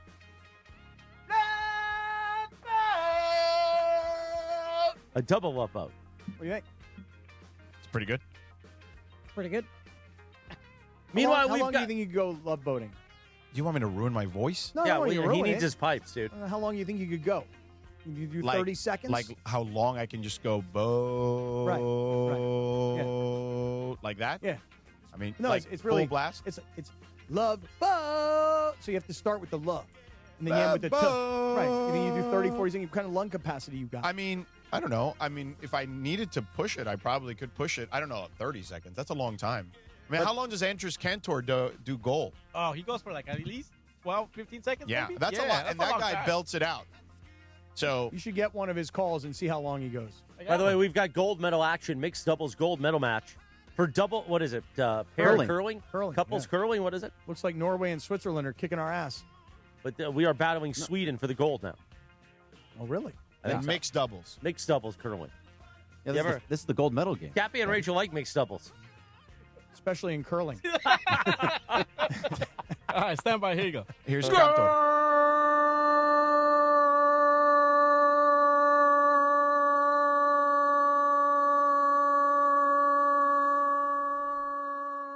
I had to fade that out, and that's at 12 seconds. Yeah. Wow. Yeah. He's still going. He kept going. Nice. Yeah. And by the way, I mean, you could tell he's gotten older because the voice isn't as rich as it used to once be, but he's still a legend. Yeah, I mean, I don't know. I don't think I can do like Andres Cantor type, Andres Cantor I don't think so, huh? type of love boat, but I mean, he can go for 20 seconds. You ever see these guys who do this thing called free diving where they go underwater and they stay underwater for like 2 minutes? Very dangerous. I mean, dude. Yeah. There's just no way. I mean, if we all went to a pool right now and we said, hey, submerge yourself underwater for however long you can. Yeah. 30 seconds, maybe. No, maybe. And you'd be 28, 29, 30. Right. Have you ever been scuba diving? I've never actually really scuba dived. It's scary because you have to like tell yourself not to panic. Like, oh my God, I'm underwater however many feet, and all I have is this little mouthpiece, and if I lose it, I'm dead. It's kind of scary. Really? Well, it depends on how deep down you are. I mean, you could always just swim up. Yeah, you wouldn't be dead instantly. You Well- would have more than a mouthpiece if you were that deep. Well, you have Be like all the strapped tank. in. Yeah, you'd have a tank. Well, that's what I'm talking about. Is just the tank. And when I went in Mexico, I was really scared because if you get down too deep and then you just your oxygen tank, if you just let it go, then you could just bubble up to the top super fast, and then your brain will explode because too much pressure. Too Oh, quickly. really? Exploding brain, huh? Did you have you're wearing a BC though, right? What's that? POB? No, not PBO. a POB. No, BC. Isn't that a buoyancy compensator? Yeah. Isn't that what that is? Yeah. I don't know. When I went, I was just wearing. What does the buoyancy I don't know. compensator? I just may have made that up. I don't know if that's really true. There is a BC. There is that to keep you down so you don't know. pop up? Is there? I've never scuba dived before. Well, ever. when I only went the one time, and the instructor literally, when I got on the boat, had to like put his foot on top of my head to get me to go down because like I was too buoyant. It is a buoyancy compensator. Oh, Yes. really? Yeah. I don't know where that came from. It was but scary. Sometimes things just pop out of my Cappy, mouth. we should before do I that. even I'm going to thought put my about foot on your head so you go down. it. Really? Diving scuba dive? equipment, which will be worn by divers to establish neutral buoyancy underwater and positive buoyancy on the surface. You have never really scuba dived? Never have. Did you have a license, Lindsay? Or No. Well, you get one in the pool. Like yeah? you have to take a lesson in the pool, and then they're like, "Okay, you're good to go." Yeah. I'd like to try it though. So basically, what it does is it doesn't allow you to float to the top necessarily when you're in the water, but when you're on top of the water, it'll keep you floating. Okay. Yeah. All right. So you had a buoyancy compensator. I don't know if I Apparently did. did. Now I'm watching curling this morning in the Olympics. Yeah. And I was always of this opinion. I felt like if you said to me, "Listen, I'll give you 1 year to become a pro athlete in any sport. You get to pick the sport." I would have always chosen bowling. Because I feel like if I spent 1 full year in a bowling alley every day, and I got properly coached and I had the best equipment and I really learned the game, that in 1 year I thought I could become a pro bowler. But look, the likelihood of you're not going to become an NBA player, you're not going to become an NFL player, Agreed. you're not going to become a Major League Baseball player. Yeah. But bowling seems like if you just committed 1 full year, maybe you could become a pro bowler. Maybe. Is there any other sport Now, that you do think? you also have like instructors to help you? Yeah, of course. Yeah. Oh, total. Yeah. I mean, you're are not like, just doing this on your own. No, it's like January 1st of 26 to January 1st of 27. I'm going to spend every day becoming a pro bowler. Right. And see how I do. Right. Now, is there another sport that you can think of? I mean, curling is what you're saying? Okay, so now curling is a great example, right? I would have thought that in second place, how hard could curling be? Right? You have to be able to slide on the ice without falling. Okay. Yeah, so that's a big one there. And like sweep, right? So you got to have the broom. Because you have the special shoes. Yes. They're not skates. No, you're not Right, skating. right. You're in shoes. Right. And then you got to be able to brush. You got to be able to use the brush, And right? keep your balance. Right. And it's like, brush it in the direction that allows it to hit the pin where it needs to hit. right, but like you've played like shuffleboard. Has anybody ever played shuffleboard? Yeah, great game. Like Great an bar old game. man game, right? Like and you play shuffleboard. So now you see these guys, they're stretching out on the curling. Right. They've got their knee down and they let go of the rock, and then they've got the sweeper, the broom right in front of them, and then they're trying to steer the rock to where they want to go, right? So I always thought that curling would be like an easy thing, that if you committed a full year, you could become a pro curler, right? But then there was that NFL player, the former Jared NFL Allen, player, right. Jared Allen. He thought the same thing, that he could become an Olympic curler. But he was a former NFL player. And listen, maybe that's an advantage. Maybe it's not an advantage. But he was not able to do it. So I think that I've underestimated how hard it might be. Yeah, I'm sure it's hard to become an Olympic caliber curler. Yeah. It's deceptively difficult because you need to not only the balance, but like it's very precise, to get the points. Right. You Kinda need like darts. you need to be able to have, the way you launch the pin, all that stuff. Yeah. I mean, look at my Plus, man where right do you here. go? Is there like a curling club? Great question. That's what I was going to ask next. Does anybody Well, I would know? imagine in like the northern states, you have some of that. Yeah. Right. Oh, look at Whoa, that. this guy was flying. Minnesota, Wisconsin, I would guess that, you probably have curling places.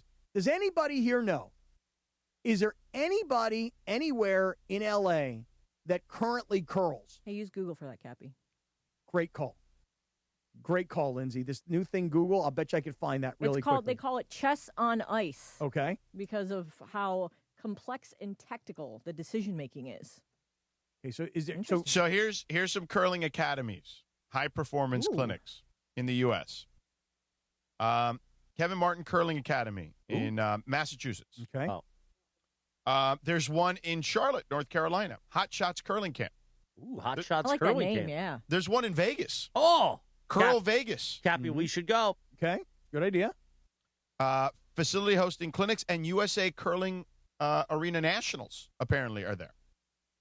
Utah, no surprise, right, has one. Mm-hmm. I think the Olympics are going back to Salt Lake Park City in like 2034 something, something like that. Yeah. Many U.S. colleges have active clubs. Harvard, Penn State, Arizona State. That's weird. Yale. In Los Angeles, regional learning to curl centers. Hollywood Curling. I'm looking at Hollywood Curling right now. Yeah. That's the one that comes up here. I think that's a front. They got something else going on. You in think the so? back. Money laundering. Money laundering. Just kidding. Joking.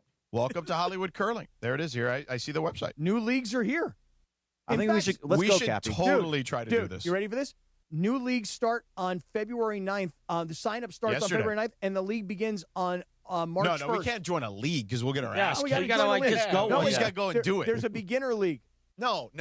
You bring your own We've never broom? actually Like, how done does it work? Good question. We've never actually done. You have to just do it, and then that'd be the bit, and go from there. And then maybe if you want to practice at it, then you could try the beginner league next year. But, like, this is the difference. This is what you do. You're like, let's just join a league. Yeah. You've never done it before. All right, Lindsay, Be committed to every single week, every Wednesday at 7 p.m. Right. Lindsay, let me ask you a question. You ready? Could you please call the Hollywood Curling Company? They may not be open right now. No, and ask them if they could come on the air this week. And by the way, They're having a watch party right now. They have to use it. They've got to use the computer. They got to use. I want to see the curling lanes behind them. Okay. And let's talk to them about what kind of curl. Because let me tell you something. We got a strong 6-person squad here right now. I mean, I'm looking around. I'm seeing a lot of curling athleticism. But are you good at chess? I mean, I've really never played. Oh. I'm good with the broom, I'll tell you that much.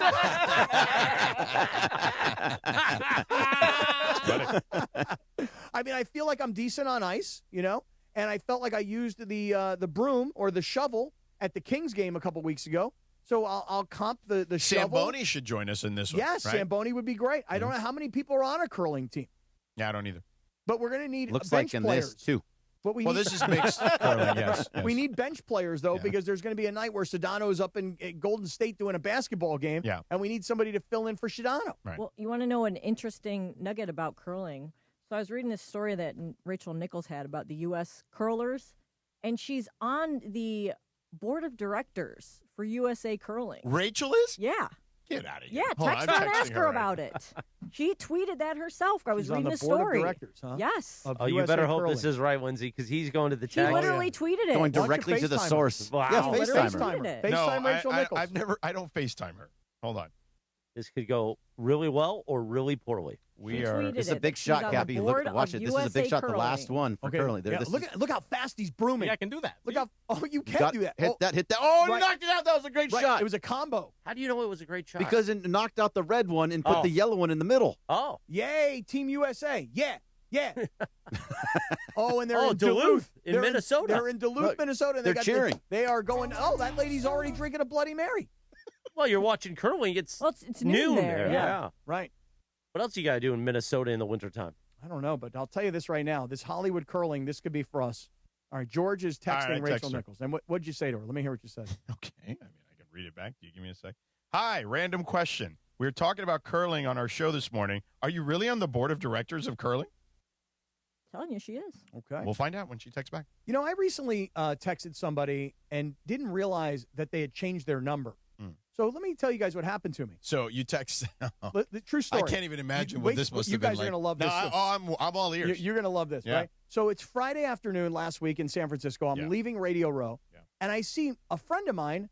Everybody here will know him. I'm about to name drop here. I see Landon Donovan. And Landon Donovan was working Radio Row because he's talking about the World Cup coming to the U.S. As a matter of fact, Jorge, you would have loved it. I had on Josie Altador. Okay, on the Cappy Cast last week.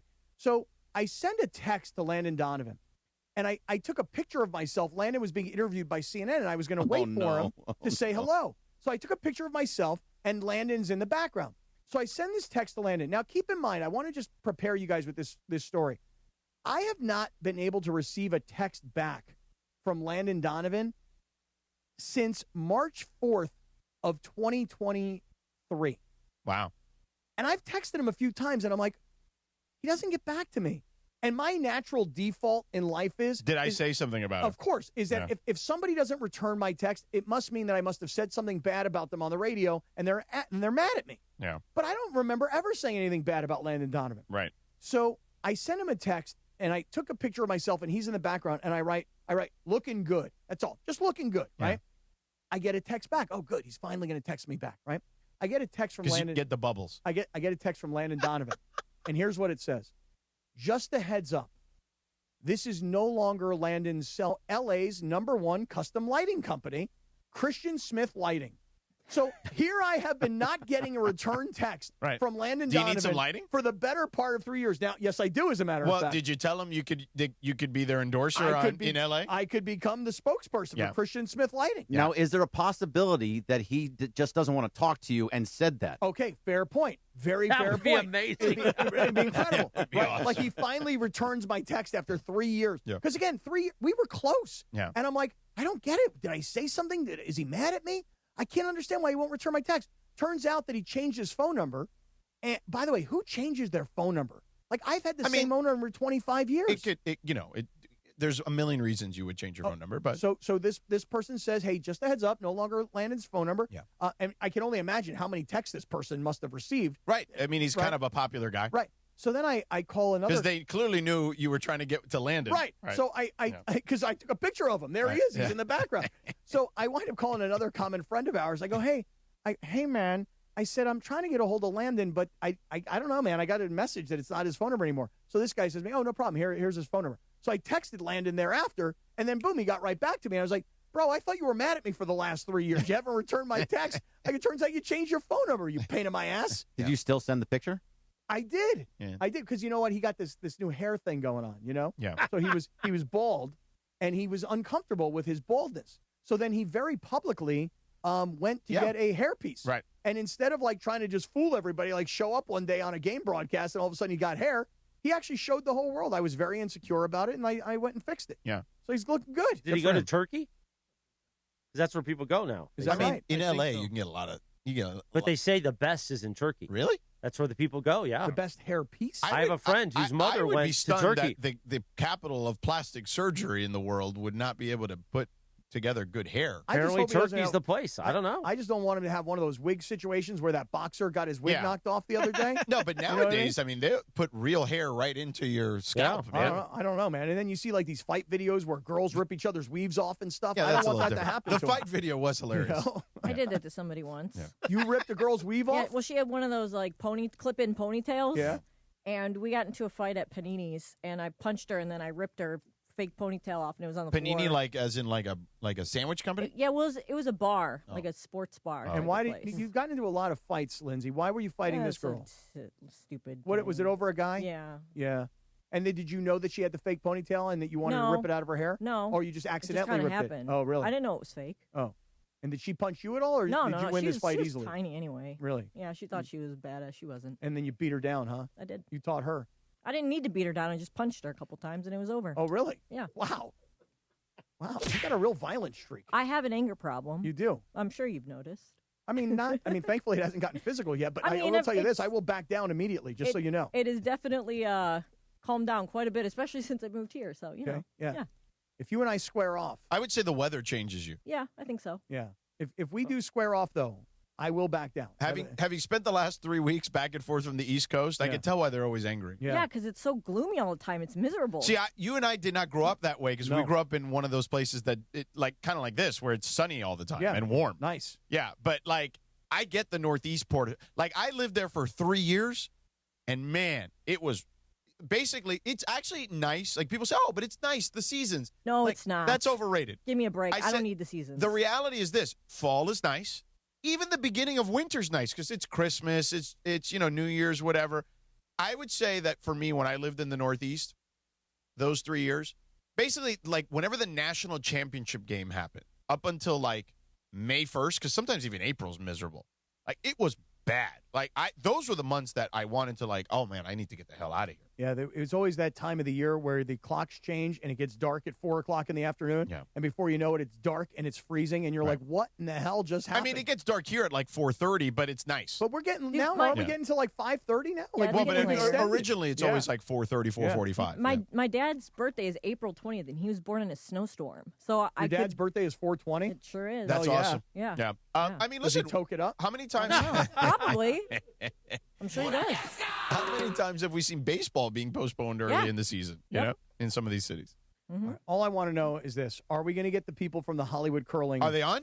Well, at Do some you want, point. do you want me to like have Call them them now. See if they're call there. them right now, or do you want to they're like have probably them sitting on around a watching Zoom? curling. Yeah, ask him what's up. I definitely want their video because I want to see if they've got like curling rinks behind them. Well, I don't know if we'd be able to do the video immediately, would we? Probably not. But I mean, maybe set it up for tomorrow. Well, just check them out. Just say, feel them out there real quick. Yeah, you guys. Hey, what's going on? You guys watching curling? Like maybe just like an icebreaker, like.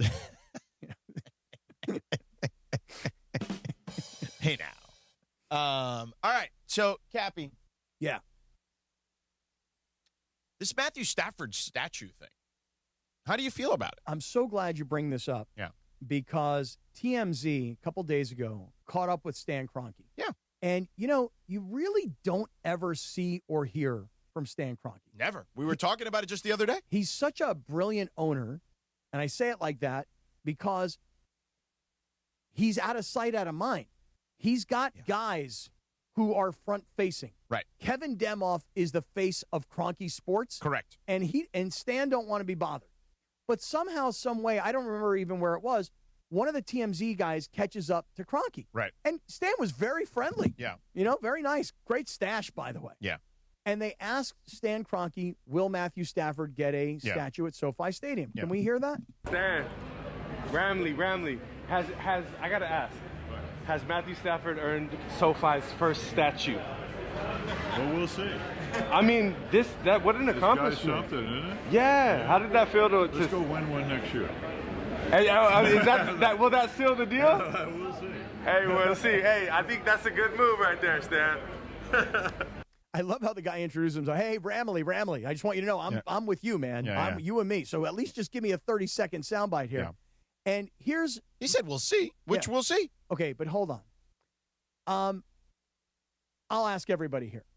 If you were going to put a Rams player statue in front of SoFi Stadium today, who would you build a statue? Aaron Donald. Of course. Aaron Donald, number one.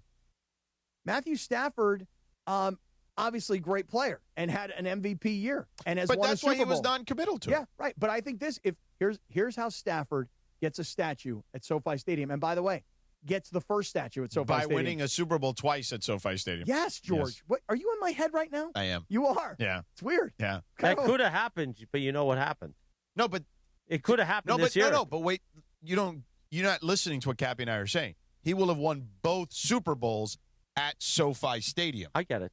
Yeah. He could have then made it 3, but Chris Shula had to get in the way. Wasn't his fault. Or necessarily all Chris Shula's fault. Hey, you bring up Matthew Stafford. Yeah. And look, we're now 2 days removed from the Super Bowl and football season is over. And I watch a lot of our colleagues on ESPN this morning and they're like, oh, damn, football's over, man. So they're coming up with stuff to still be talking about football, They had a fight in the NBA yesterday. That's certainly worth talking about. That was a big story. Yeah. And so just real quick on football, can I just say this? I thought yesterday. And by a fight, a real fight. Oh, like it was on. And let's get to it in a second. Yeah. But I thought yesterday the ESPN Sports Center presentations at Disneyland. Yeah, was awesome. You're finishing my sentences now. Yeah. I mean, you are so in my head. We were talking about on NBA Today, like, why aren't we there? Yeah, same. I know we were at Yamava yesterday, but I thought yesterday would have been another really great day to have been broadcasting at Disneyland. We could have even done it today and just kept it rolling. But Sam Darnold was on the set yesterday, and they were asking Sam Darnold about, like, these goals that he had written for himself when he was, like, 14 or 15 years old. Have you seen this? Yeah, have you heard about this? Really nice. Can we play this for everybody? This was really – I'm telling you right now, I said it before the Super Bowl, and even though he only passed for 202 yards and 1 touchdown, and he wasn't even the MVP, Sam Darnold will become an American sweetheart. He's as likable as a guy as there is, and as normal sounding as he is. And what he said yesterday about what drove him to love sports was really super cool. Yeah. Linz, Let's play it in 60 seconds. Okay. Let's get this timeout done. 60 seconds, we'll play it on the Sedano and Kap Morning Show on ESPN LA. All gas, all Lakers. Tonight, a new challenge rolls into downtown Los Angeles. The San Antonio Spurs invade Crypto.com arena to take on your Los Angeles Lakers. Reeves down the middle, all the way to the rim and in, and that might do it. Don't miss a second of the action. Lakers host the Spurs. Coverage begins tonight at 6 p.m. The Lake Show lives here. 710 ESPN and the ESPN LA app. Yamava Resort and Casino at San Manuel is giving away a Mercedes every Thursday in February. Club Serrano members play all month long to earn entries for your chance to win this powerful and luxurious full-size German SUV. Join for free today and don't miss your opportunity to drive off in a brand new Mercedes. It's all happening at Yamava Resort and Casino at San Manuel, celebrating its 40th anniversary. You in? Details at Yamava.com. Must be 21 to enter. Please gamble responsibly. The Sedano and Kap Morning Show, presented by Call Jacob and Jacob Emrani. The new phone number, 800-345-6789. My guy, your guy, Cappy's guy, the great Jacob Emrani. 800-345-6789. With a new phone number, 800-345-6789. Oh, Freedom Williams. CNC Music Factory. Yeah. Martha Wash. Dude, that guy was ripped. 9:27. Good morning. The Sedano and Kap Morning Show on a live imaging Tuesday. Thanks to our friends at Providence. This American Heart Month, Providence encourages everyone to take simple steps towards better health, Cappy, with expert teams and advanced care available to close to home across Southern California. They're here to support healthier hearts in every community. Learn more at providence.org/SoCalHeart. Meanwhile, Wait. yes. You know what helps your heart? Dancing. Well, I was going to get it. Oh. Yesterday, February 9th, back in 1991, the number one hit. CNC Music Factory, gonna make you sweat, Cappy. Yeah. You got to get up and do those moves, man. Put it This all song over Briones. was a jam. Oh, banger. In that day, this was like how long? This song had to have been number one for a long time. It was a great video, too, because the guy, Freedom Williams, that guy, he had the kind of body that if you and I had that kind of body, we would never wear shirts as well. That brother he was ripped, man. And he'd move. Yeah, and the interesting part is, Martha Wash, who's the voice, was not the girl in the video was lip syncing because Martha Wash was not allowed to be in the videos because she was a larger woman. Queen size is what they call that when you're trying to be nice. Yeah. You know? But let me tell you something. She has the voice of an angel. Like, and I think she's a beautiful woman. Like, but her voice, incredible. She was on a lot of those 90s songs over that time. I'm going to see how long this song. They call that. You're trying to be nice. That's when you're trying to be nice. You call a lady who's a big lady. You call her, you say she's queen size. I got you. Wait a second. This song was only reached number 3 in Australia. What are they doing in Australia? Come on, mate. Messing around with those kangaroos. Come on, mate. I mean, seriously?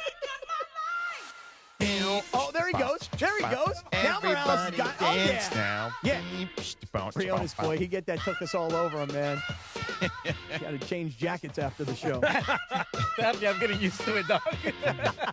Don't worry, I'm queen size.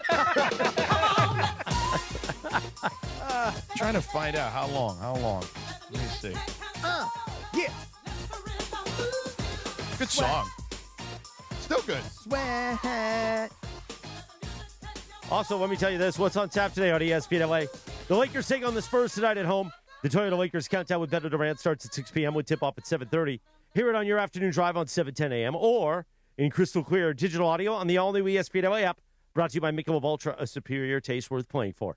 The official beer sponsor of the Los Angeles Lakers. Please enjoy responsibly, Cappy. Shout out to Beto.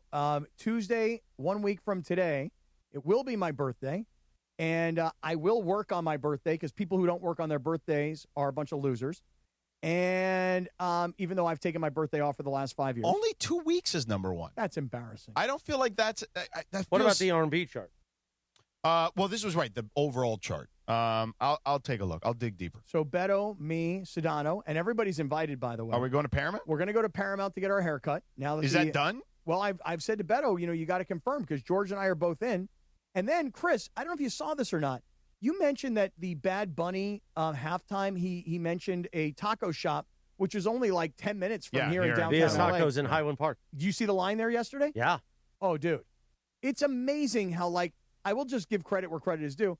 I went to this sandwich shop in San Francisco on Thursday, and apparently Dave Portnoy from Barstool had already been there. I didn't know. Dude, I got there was this line. I'm like, what's going on with this line, everybody? They're like, oh, yeah, Portnoy was here. So when somebody like that. Was it worth it? Oh, my God. Was it? So worth it. Okay. Sandwich was bomb, but I will just say this. What kind of sandwich did you get? They had this thing. They almost made cheesesteak sandwiches, but they used pastrami and salami and turkey, all this stuff, And when you break it open, it just has that look, all that meat and cheese and everything kind of melted in there. It was awesome. But I'll tell you this, 2 sandwiches, 1 thing of fries, and 3 drinks, $90. Well, what are you going to do? Yeah, what can you do? I mean, listen, when you want to eat for the bit, yeah, you do it. You spend the money. Right, you do it. So anyway, then Bad Bunny mentions this taco shop. Via's Tacos. Which I didn't know. I didn't even hear the mention, or maybe it was. No, you see it. There's a taco stand. Do you have any idea why he paid homage to those guys when everything seemed to be very Puerto Rico-centric? I do not know the connection point, but it's a legendary taco spot in Highland Park. And yesterday there was a line 100 deep out the door. So I want to make sure that I get there because I want to know what was up. So the owner from the taco shop was obviously behind the taco stand. Oh, he was in the concert. There's a point of view shot of him. I think he's wearing a GoPro on his chest. And he's seeing Bad Bunny. He's like, yeah, let's do this, bro. Let's do this. It's time. He's part of the show, and he shows you the point of view. Wouldn't it be fascinating to talk to the owner of this place and find out how that all happened, and why Bad Bunny chose his taco shop in L.A. versus someplace else in Puerto Rico? I mean, I just would love to know the answer on that, I'm looking it up. Sounds fascinating to me, seriously. Do you know that the couple that actually did get married was because they had extra wedding invitations. They had 4 extras.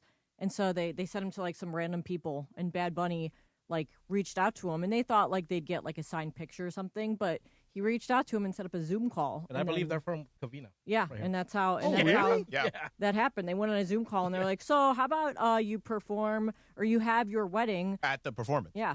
Oh my God! I didn't know they were from locals right here. from really. Yeah. I thought no es de Puerto Riqueño, eh? No. Oh, that's crazy. I'm dying to know the story on this taco shop place. So again, I looked at yesterday. I thought about going on my way back from Yamava, and it was all over Twitter. Dude, there's 100 people waiting outside. How good are the tacos? In other words, if it wasn't for Bad Bunny, would there not have been anybody at that taco shop? Well, they've won Michelin stars, I believe. Come on, Yeah, really? 2 of them, I think, yep. Oh wow, maybe 2 tacos and 3 sodas will be $90. Probably. So anyway, but they make it with that blue corn tortilla. Yeah, the blue corn. Really? Yeah. Oh, yeah. Gosh, maybe I should go today before I go to VisionWorks.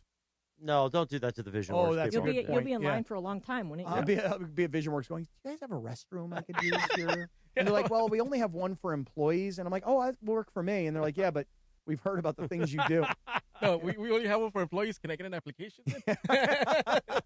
Meanwhile, we've got the sound you were calling for and teased. Yeah, Sam Darnold. So Sam Darnold yesterday, and listen, I know as a Rams fan, we're probably all still upset. Hey, they lost to the Seahawks. And Sam Darnold is, he's the quarterback of the Seahawks. So, but he's an SC kid. He's a San Clemente kid. He seems like a really super likable, normal guy. So he's at Disneyland yesterday because when you win the Super Bowl and you're the quarterback, whether you're the MVP or not, you are there in Disneyland. And, of course, ESPN is putting on this big show because we're a year away from an ESPN Super Bowl. So they asked Sam Darnold about this list that he had drawn up when he was about 14 or 15 years old. And take a listen to what Sam Darnold had to say yesterday. Sam, I go back to you in 9th grade. That list, all right? I'm not sure if our audience knows. This list, you had a list, and you wrote down 5 long-term goals, right, at the age of 14. And number 1 was to go to Southern California. Number 5 was just to be nice to people. Number 2 was to be a sportscaster on ESPN. Come on. So when are you going to come over here? Wow, they're all very excited. When are you going to take our job? That's what they get loud for? Why would they get loud for that? No, dude, I grew up, idolizing anchors, to be honest, because I watch SportsCenter every single day, every night before I went to bed. So I idolize, guys like Neil Everett, Stan Verrett, Kenny Mayne, like all those guys. They kind of were the reason that I fell in love with sports. I love that. That is amazing. So it's I think that's kind of where that came from. How cool is that? That Sam Darnold just wins a Super Bowl and calls out 3 SportsCenter anchors who are not even with ESPN any longer. Stan Verrett, is he still? I say it like that. No, he's not with the company anymore. Yeah, so Neil went on to do what he's doing. I think Neil and Stan. Neil retired. Yeah, but Neil owns a restaurant, I recall. And I think Neil and Stan started a podcast, as I recall, together. I think they did. Yeah, and then Kenny Mayne, I see Kenny Mayne all the time because Kenny Mayne is around the horse racing business, so I see Kenny a lot during the summertime. But wow, isn't that kind of cool? Like you're sitting at home and you hear this guy who just won the Super Bowl saying that at 15 years old, it was you guys that think about me it. love They love sports. 15 years old, right? How old is he now? Probably 27 or 8, Right. 29, something like that. All right, so we can look that up. But anyway, Sam Darnold, right? Yep. 15 years old, is watching SportsCenter, right? He's 28 years old. Okay. So 13 years ago. Okay, so That's 2013. 2013. Yep. They started SportsCenter in L.A. in 2008, I believe, or 7. So, it was the prime years of him watching, like, sports. And SportsCenter was still at its peak in a way where these huge personalities were on it. Not that there aren't. Like, Scott Van Pelt, obviously, is the top of the top. But specifically for a West Coast kid, there was a Los Angeles-based West Coast edition of SportsCenter. It's the perfect reasoning behind that. Kobe Bryant, by the way, will tell you that Stuart Scott was a huge inspiration to him. He once said in an interview, I'll never forget this, that, because this is when SportsCenter didn't have a late night show, right? Remember, they would, actually they did. They had the 2 a.m. SportsCenter out of Bristol, and then they would re-air that all night long. And that's where Stuart Scott and Rich Eisen started. And Kobe said he would watch SportsCenter before he went to bed, whoever was on in the 11 o'clock, and then he'd wake up to watch Stuart Scott. He'd wake up early to watch the re-air of Stuart Scott's SportsCenter before he went to school. Yeah. Here's the 5 goals or the 5 long-term goals that Sam Darnold set for himself at 14, 15 years old. Number 1, you heard, attend USC. Yeah. Okay, check. Number 2, become a sports broadcaster for ESPN, which, by the way, by winning the Super Bowl. He will be if he wants to be. Going to Disneyland and telling that story, he will become the next Alex Smith or, if he wants it, right. Name your guy who's a former quarterback who becomes an analyst, right? Here's number 3, become a father. He's at 14 years old. Right. Become a father, right? Here's number 4. Well, what's interesting about that? So Clay Helton was his head coach. And I got a chance to talk to Clay a couple of years ago. I did the New Orleans Bowl, and Clay's team, Georgia Southern, was playing in the game. And we spent like 20 minutes just talking about L.A. and USC and Sam Darnold. And he said, man, Sam was great. He used to babysit the kids. And for me and my brother, Tyson, who was on the staff at the time, he's like, we'd be out. We'd have Sam for dinner all the time. He'd go outside, throw the ball with my kids or whatever. Like, he's just a good dude. So attend USC, become a SportsCenter anchor, a broadcaster for ESPN, become a father. Right. Here's number 4 on the Sam Darnold long-term goals list. At 14 years old, never drink or use drugs in my life. Now, I wonder, wouldn't it be interesting to know, hey, Sam, when the game was over, did you drink champagne? Did you drink beer? Have you ever had a cocktail? Or is he literally the guy who set the goal at 14 years old, never drink or ever use drugs in my life? And here's number 5, be remembered as, quote, unquote, the nice one. He is the nice one. He is the nice one. This list right here is so all-American. Yeah. It is so adorable. Shout out to San Clemente. Yeah, it is so lovable. Shout out to his family. Yeah. Shout out to his high school teammates and his high school coaches and everybody at SC who was part of his journey. Because let me tell you something. What an angel of a guy. Yeah. I said he would become America's sweetheart. I think by next year we're going to be seeing a lot of commercials with Sam Darnold in them. I hope so. He's a nice guy, man. Yeah, what a great story. Yeah. He's also the last great USC quarterback we've had to, win something because they won the Rose Bowl. Well, you're saying, and since then, Lincoln Riley. This is where I'm going. Yeah. Lincoln Riley has stunk it up. We actually we go back now and look. We all wanted to run Clay Helton out. But now we look back with glory that Clay Helton got to a Rose Bowl and we won. Also, the system was different back then. Hey, listen. Lincoln Riley, also him. Say it. Well, you see the eyes closed. He's getting ready. Give it to him. Lincoln Riley and Chris Shula should get out of town. All right. Well, the system was also different back then in 2018 or whatever it was. It was a lazy take. Very lazy. Well, no, there's just factual information that's different. Well, that may be true, but that's why it's lazy. We had Caleb Williams. We couldn't win the Pac-10, whatever, Pac-12 championship game. They lost to Utah. He was also hurt in that game, wasn't he? I don't remember. If you're a warrior, if you're a fighter. Right. Well, their team wasn't better than Utah. That was it. But they won 11 games. He won the Heisman. Yeah, like that's not like a bad season. I mean, I don't know. I think Chris Shula and Lincoln Riley make for a nice staff. You know, you got a good offensive guy. I can't wait till I'm like defensive I guy. have a photo with Chris Shula from training camp next year, and I'm like buddy with him. Yeah. And I'm No, just like, I'm not going to let it happen. I'm all over Shula. Not going to let it happen. Hey, did you guys see also that? Chris Shula. The Rams now have Cliff Kingsbury on their staff, and it's not been announced what role. By the way, let me ask you a quick question. All right, go ahead. Wait, Chris. Oh, yes. Get back to you. What year were you born? 1983. I was bar mitzvah. So you are 43 years old. No, 42. We'll be 43 We'll this be year. 43, yeah. USC has won 2 championships in that stretch of time. Yeah. In 43 years that you've been alive. Yeah. Like, what is this feeling that, like, USC is deserved of winning a championship every year? I mean, I wouldn't say every year, but it would be nice to win at least one. Like in the next in a decade, I think that's right. I think that's but fair. They went from 1976 to 2003 without winning one. Yeah, but we had a lot of legacy now. I was young, but I was very much into Keyshawn when he was playing. Right, but my point is Keyshawn's teams still didn't into win. Keyshawn? They didn't what? Aren't you still into Keyshawn? Yeah, they didn't win, but they went to the Cotton Bowl and won. I remember that game. And they went to the Rose Bowl. Yeah. And beat Northwestern. Yeah. Right, but the system is set up differently is what I'm telling you now. The bowl games are not necessarily set up the way they used to be set up, so it's a different deal. And again, they went how many years? 30 years, basically, almost between championships. Right, but are we not allowed to want more? No, of course. But what I'm saying is this comes across as this entitled thing, like you're deserving of winning a championship every year, that if you don't win a championship every year, it's a failure. Well, don't you think everybody in LA feels that way? The Dodgers don't win, it's a failure. The Lakers don't win, it's a failure. And USC is expected to win. The Dodgers also had not won since 1988 prior to winning the one in the COVID year. Now, they've subsequently won a couple since then. But, yeah, I'm not saying you shouldn't strive for excellence. But what I'm saying is there are degrees to this. It's not like the Lakers, who have won 17 of them and have appeared in basically half the finals. Like, that's a different standard to me than any of the other teams in Los Angeles.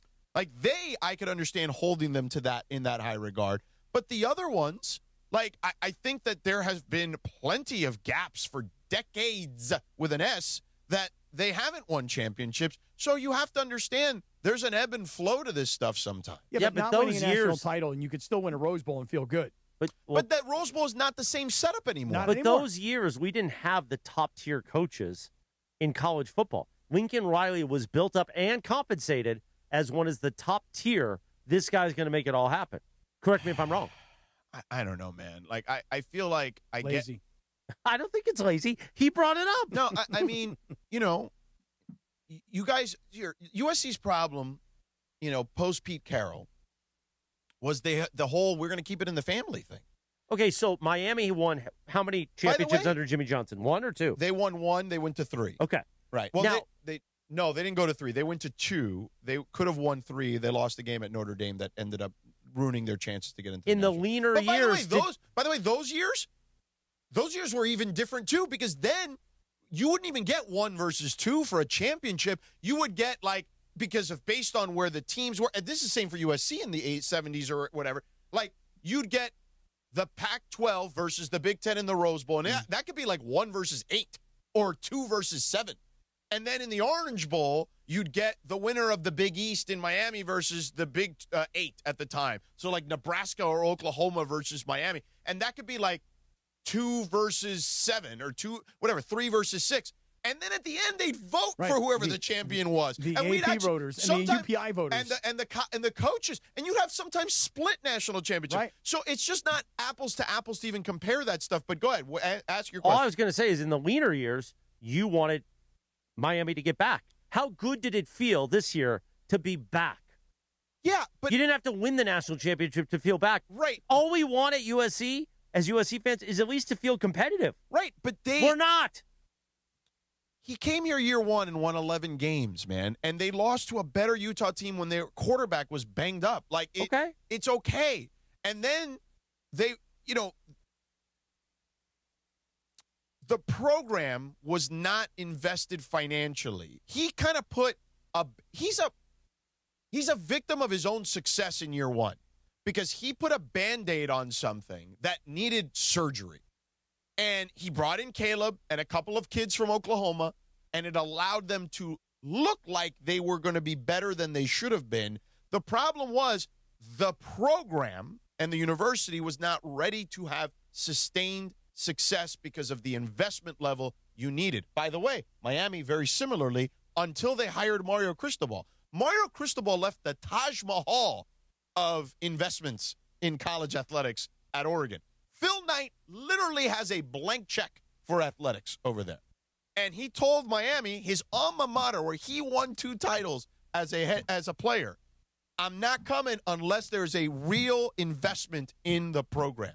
So Lincoln Riley comes here and puts the Band-Aid on it and then realizes very quickly, oh, boy, this is not what I thought it was going to be. Then the AD situation happens. That gets messy. There's a change. Like, not all of it is on Lincoln Riley. Some of it is on the university. But here's the other thing I'll say. Lincoln Riley doesn't do himself any favors by how he conducts himself with the fan base and the media. Not disputing that part of it. That's the issue. If he had that, if he smiled once in a while, and a couple times off air, I've been around him, and he seems like a likable guy. But if he showed that, like Sean McVay does to the fan base, maybe we would be a little bit more patient. I also don't think someone should be inauthentic either. That's fine, but you're in Los Angeles. You're not in Oklahoma, sucker. Not in Tulsa. And you're not in Tulsa. Which is in Oklahoma. Right. By the way, I don't know if you knew that. We've said it so many times, I actually forgot for a second that Tulsa is in Oklahoma. Yes. But I would prefer someone to not be inauthentic. Mm-hmm. Like, guess what? Sometimes I want you to I want you to lay it on thick. But wait. This is hilarious because you didn't like, quote unquote, nice guy Dave, who could not be more. Do you know why I didn't like nice guy Dave? Okay, go ahead. Because you made it to the NLCS. You made it to the World Series and you couldn't win. That was the entire bit. My only bit about nice guy Dave, when Ireland would be like, he's the greatest manager in sports, I'd say, you're right, but he can't win the World Series. That was my whole take. And by the way, he has since proven me very he's won wrong. 3 World Series. Okay. Right, but that's my point. Lincoln Riley has only been here a few years. Okay? I feel like this year, if the quarterback stays healthy, we're going to see this is going to look a lot like 2022, I think, if the quarterback stays healthy. I know when we had Keyshawn on last week and you were telling him he changed his tune a little bit. Keyshawn was not like, what are you talking about? Which, by the way, he was a month earlier when he came on the phone, and then he changed his tune. Okay? Because he's seeing what I'm seeing. Because there might have been a conversation. Oh, no. When he was on the phone, he came on the phone with us, and he's like, Sedano, I hear that every year. He, started yelling at me. No, what I'm saying is some people might have reached out to him. That's what I'm saying. Oh, really? Yeah. Some people kind of got to Keyshawn like, yo, can you dial it back a little? Like, no. People called to say, hey. Maybe just tell him, hey. You made a good point. Why don't we talk about it? This is some heavy people. And really? And this is how it's going to look moving forward. And I understand where they're going and how they're trying to build it. I do. I got a little bit of a glimpse of it. And I felt that way. Listen, I was pretty spot on them this year. Okay? I said 9 wins sounds right, and that's what they got. I think they win double digits next year. By the way, if you are right, the quarterback is healthy. If you are right, I can't wait to say in December to you, in January, I was wrong, you were right. I will kiss you on the cheek. I might do more if you want. No, it's okay. Well, like what else? Beyond the kiss on the cheek? I give him tongue if he wants really? it. No, it's all right. Really? Yeah, why not? Give it to him. It's not weird. No, we're it's friends. Fine. Right. You could do that with friends once in a while. All I'm saying is there were real systemic issues with the program that he masked very quickly because he brought in one of the best quarterbacks the program has ever had and a few other players that also helped along the way in that first year. So I just think that I actually would like to know what that little giggle just meant. What was that? I just want to know what that just meant. To Did not Rachel be- Nichols get back to you? To not be so simplistic about it. Oh, what a simpleton. Be sure to cut that up. We need that tomorrow's open. simplistic. Okay. What I'm telling you is there's always more to the story than you think. Nuance. Nuance. you could Nuance say. is the word. All right, we'll take a one. As Art Bell, or was it Art Bell? Who was the guy who say, and now for the rest of the story? Paul Harvey. Paul Harvey. Paul sorry. Harvey. Yeah, Art Good Bell was day. the late night guy. Yeah. I used to have to run Paul Harvey. It's time for the rest of the story. Yeah. You know, Andrew Ashwood took me to a dinner one night, and I got to sit right next to Paul Harvey. That's the entire amazing. night. Really? It's a true story. Super Bowl 1997, Phoenix, Arizona. I didn't have a tuxedo. Andrew said to me, "Go to this tuxedo shop. Yeah. See Mike. He'll get you set up." Yeah. I walked in. I go, "Hi, Andrew told me to show up in your Mike." He goes, "Yeah." Got me a tuxedo. I sat right next to what's his name again? Paul Harvey. Paul Harvey. I'm Paul Harvey. Well, you know, And that's the rest Andrew of was the an story. icon in Phoenix from his on-air radio music days. His on-air name was B.J. Hunter. B.J. Hunter. That's right. Named after Bawana Johnny, who was like a Wisconsin DJ or something. I don't know. And for those of you guys that don't know what we're talking about, don't worry about it.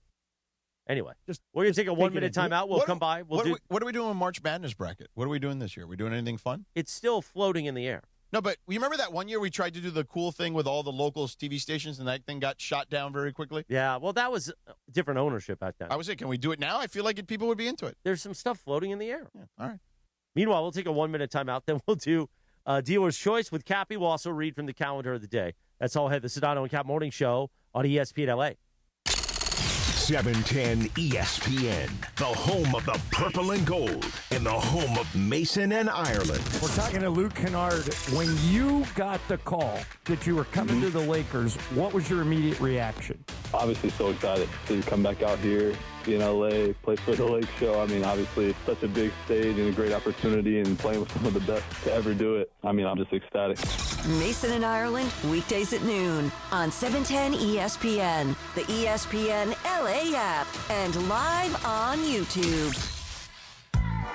Yamava Resort and Casino at San Manuel is giving away a Mercedes every Thursday in February. Club Serrano members play all month long to earn entries for your chance to win this powerful and luxurious full-size German SUV. Join for free today and don't miss your opportunity to drive off in a brand new Mercedes. It's all happening at Yamava Resort and Casino at San Manuel, celebrating its 40th anniversary. You in? Details at Yamava.com. Must be 21 to enter. Please gamble responsibly. You're hanging out with the Sedano and Cap Morning Show. I have a crooked pole. Some guys have that crooked pole, okay? George Sedano, Scott Kaplan. Usually I have straight poles. I had a crooked pole. More Sedano and Cap right now. 9:53. Good morning. Sedano and Cap Morning Show on a live imaging Tuesday. We lost her last year. Happy birthday to the legendary Roberta Flack. Man, I didn't know that. Well, I don't. When I looked at Lindsay's sheet, our OTD sheet, it showed the parentheses, which means they passed. I don't remember because I was recovering from everything last year, so I don't remember Roberta Flack dying. Me neither. I was so focused on I your was in a recovery. coma. What about you? Yeah. What's your excuse? My excuse was I was focused on your recovery. And I Also, happy birthday, the departing CEO of Disney, Robert Iger, is 75. Hey, Bobby. I'll never forget when I met him at I the was going to NBA. be official. When I met him a couple years ago, I was introduced to him at the NBA Finals between the Celtics and the Mavericks with Luka. One of the greatest books I've ever read, Bob Iger's book. And I was introduced to him, and they said, Bob, this is George Sedano of ESPN. He's like, hi, George, pleasure to meet you. And I said, Mr. Iger, it's a pleasure to meet you. He goes, no, please call me Bob. Not Bobby? No, not Bobby. Not Bobby, baby? Just Bob. Just Bob. And I felt weird calling him Bob, but I was like, Bob, okay. You didn't call him B.I.? No, not B.I. No? B.I., That would what's be going on, brother? That'd be Brandon Ingram, B.I. Okay. But no, I was. It was cool. He was very nice. What a career he's had. Oh, yes. Thank you, Rachel Captain. Nichols just got back to me. What'd she say? She says, yes, I'm leaving for the Olympics tomorrow. I said, that's awesome. My producer, Lindsay, just told us this morning. What time are you leaving tomorrow? Not till the late afternoon. Let me ask her if she can come on Yeah, she tomorrow. got to come on with us tomorrow. We got to find out how Rachel Nichols becomes part of the board of directors for USA Curling. Like, what's her curling background? Or how'd they find her? Or how'd she get involved? There must be a story somewhere. Meanwhile, let me tell you this real quick. Join ESPN LA this Thursday, February 12th from 3 to 5:30 p.m. as the DeMarco and Travis Afternoon Show goes live from Hollywood Park Casino for the House Rules grand opening. Meet sports legends like Oral Hershiser and Isaac Bruce. Enjoy food and drinks and experience LA's hottest card room firsthand. More info at playhbc.com/events. Hollywood Park Casino, party and play 24/7. I'll also be there smacking it around with DeMarco and Travis. Oh, beautiful. Beautiful, man. Fantastic. Do we have any guests scheduled for tomorrow? Nope. Okay. Rachel Nichols for sure. And the curling people in Hollywood. We could do them in the YouTube hour. Maybe we don't need them. Oh, why is it the YouTube hour now? What? Why is it just the YouTube hour so now? Prize Picks has continued their partnership for many years with us, but the Prize Picks Power Hour was part of an over-delivery because we missed some spots because Cappy's a dope. Oh, really? In the end of 2024. What did I do? I mean, end of 2025. Or what did I not do? Happened? Yeah, what did I It's not a long do? story. Oh, it is? Yeah. I wish I knew it. I think I'm just taking the heat. So, and here's the other thing. When you really think about it, when we were saying Prize Picks Power Hour, it was great branding, but did that mean to the audience, like the audience, I think, was not getting it what it meant. I like YouTube Hour because it presents that we're doing something different. When people are like, oh, join us at the Prize Picks Power Hour, but Rich Eisen is also on terrestrially, I think people are getting confused. Okay. Does that make sense? It does. Because we're still new to this. We've only been doing the Prize Picks Power Hour or the YouTube Hour for only a handful of months. Well, we've only been in morning since September of last year, which is why I know last week we didn't spend any time, and I don't think anybody here really cares that much, but we were ranked the number 11 major market morning show. I talked about it. I said that I thought that was a hell of a achievement in a few months. It goes to show you how much better we are than everybody else. How about that? So by next year, skyrocket to the top of the charts, baby. Not unless we pay a fee. Well, meanwhile, don't sweat the small stuff. Our calendar of the day for Tuesday, February 10th, 2026. Oh, hold on. I got to back up the theme. We vamped there for a second. All right. Don't sweat the occasional criticism. The best way to deal with occasional criticism is to make allowances for it and accept the fact that it's going to be directed at you from time to time, like being called jerkface. Or a simpleton. It's similar to rain. You know it's going to come. You just don't know exactly when and under what circumstances. And just like you wouldn't get mad at rain, you simply put an umbrella on. I got to put an umbrella on and just accept it from Sedano. Yep. You don't need to be concerned about small amounts of criticism, Cappy. No, you got this. You're fine. By the way, shout out to Brandon Ingram. I mentioned BI. You mentioned BI earlier. He just got announced as the replacement for Steph Curry in the All-Star game. No way, really? Yeah, good for him. He's having a good year in Toronto. Way to go, DI. Meanwhile, it is DI. time for the him too. Dealer's Choice Real Deal, brought to you by our friends at Seller's Advantage. Want to sell your house? Before you call an agent, call Seller's Advantage. They'll buy it as is with a competitive cash offer. No repairs needed. They make selling easy. Call 888-390-AS-IS for a no-obligation offer or visit sellersadvantage.com. DRE 01961658, Cappy. I'm going to send a shout-out today for the Dealer's Choice. So I always tell everybody that if you ever get an invitation to the ESPN LA suite inside Crypto.com arena, you take that invitation because it is the number one suite to be in all of Crypto.com. So last night I'm in the suite, and I get introduced to a guy who I have been a fan of his for, honestly, 25 years. A huge fan of his. And little did I know that he told me he was a big fan of our show, George. He actually said, George, he's a great friend, making reference to the San Diego show. Because he'd been listening forever. He said, I've been listening to you for 25 years on the radio. We've never met. The legendary Javier from the restaurant Javier's. Wow, look at that. And I said to him, Javier, first of all, I met him and his wife, Sophia. She's absolutely gorgeous. Two of his kids who are great in the suite. And I said, Javier, the new spot in downtown LA is ridiculous, man. It's like... Did you actually say ridiculous? Yes, man. God, that's so... Well, I saved a little bit extra time for later in the day. So saying noxious. Instead of Ulysses, I said ridic. I saved a little bit extra time for the rest of the day. So anyway, Javier was super stoked to know that we were all going to the Javier's here in downtown LA. And he said, what other Javier's do you go to? And I said, well, I go to the one down in San Diego in How about UTC. Vegas?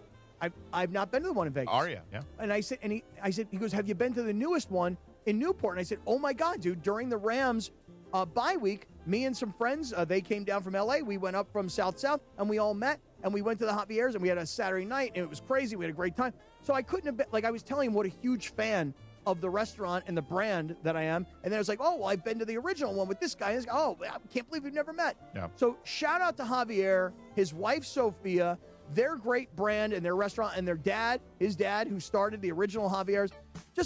You never know who you're going to meet in the ESPN LA suite. That's the moral of the story. The moral. Right? Oh, you hit the post. Good job. Unintentionally. Enjoy the Tuesday, sucker. It is a live imaging Tuesday the rest of the day on ESPN LA. The Rich Eisen Show begins here in just a moment. We will see you tomorrow on a Wednesday morning. A windy Wednesday. Windy coming in? Oh, I can't wait. It's Windy Wednesdays. Tomorrow starting at 7 a.m. We'll see you then. Have a great day, everyone.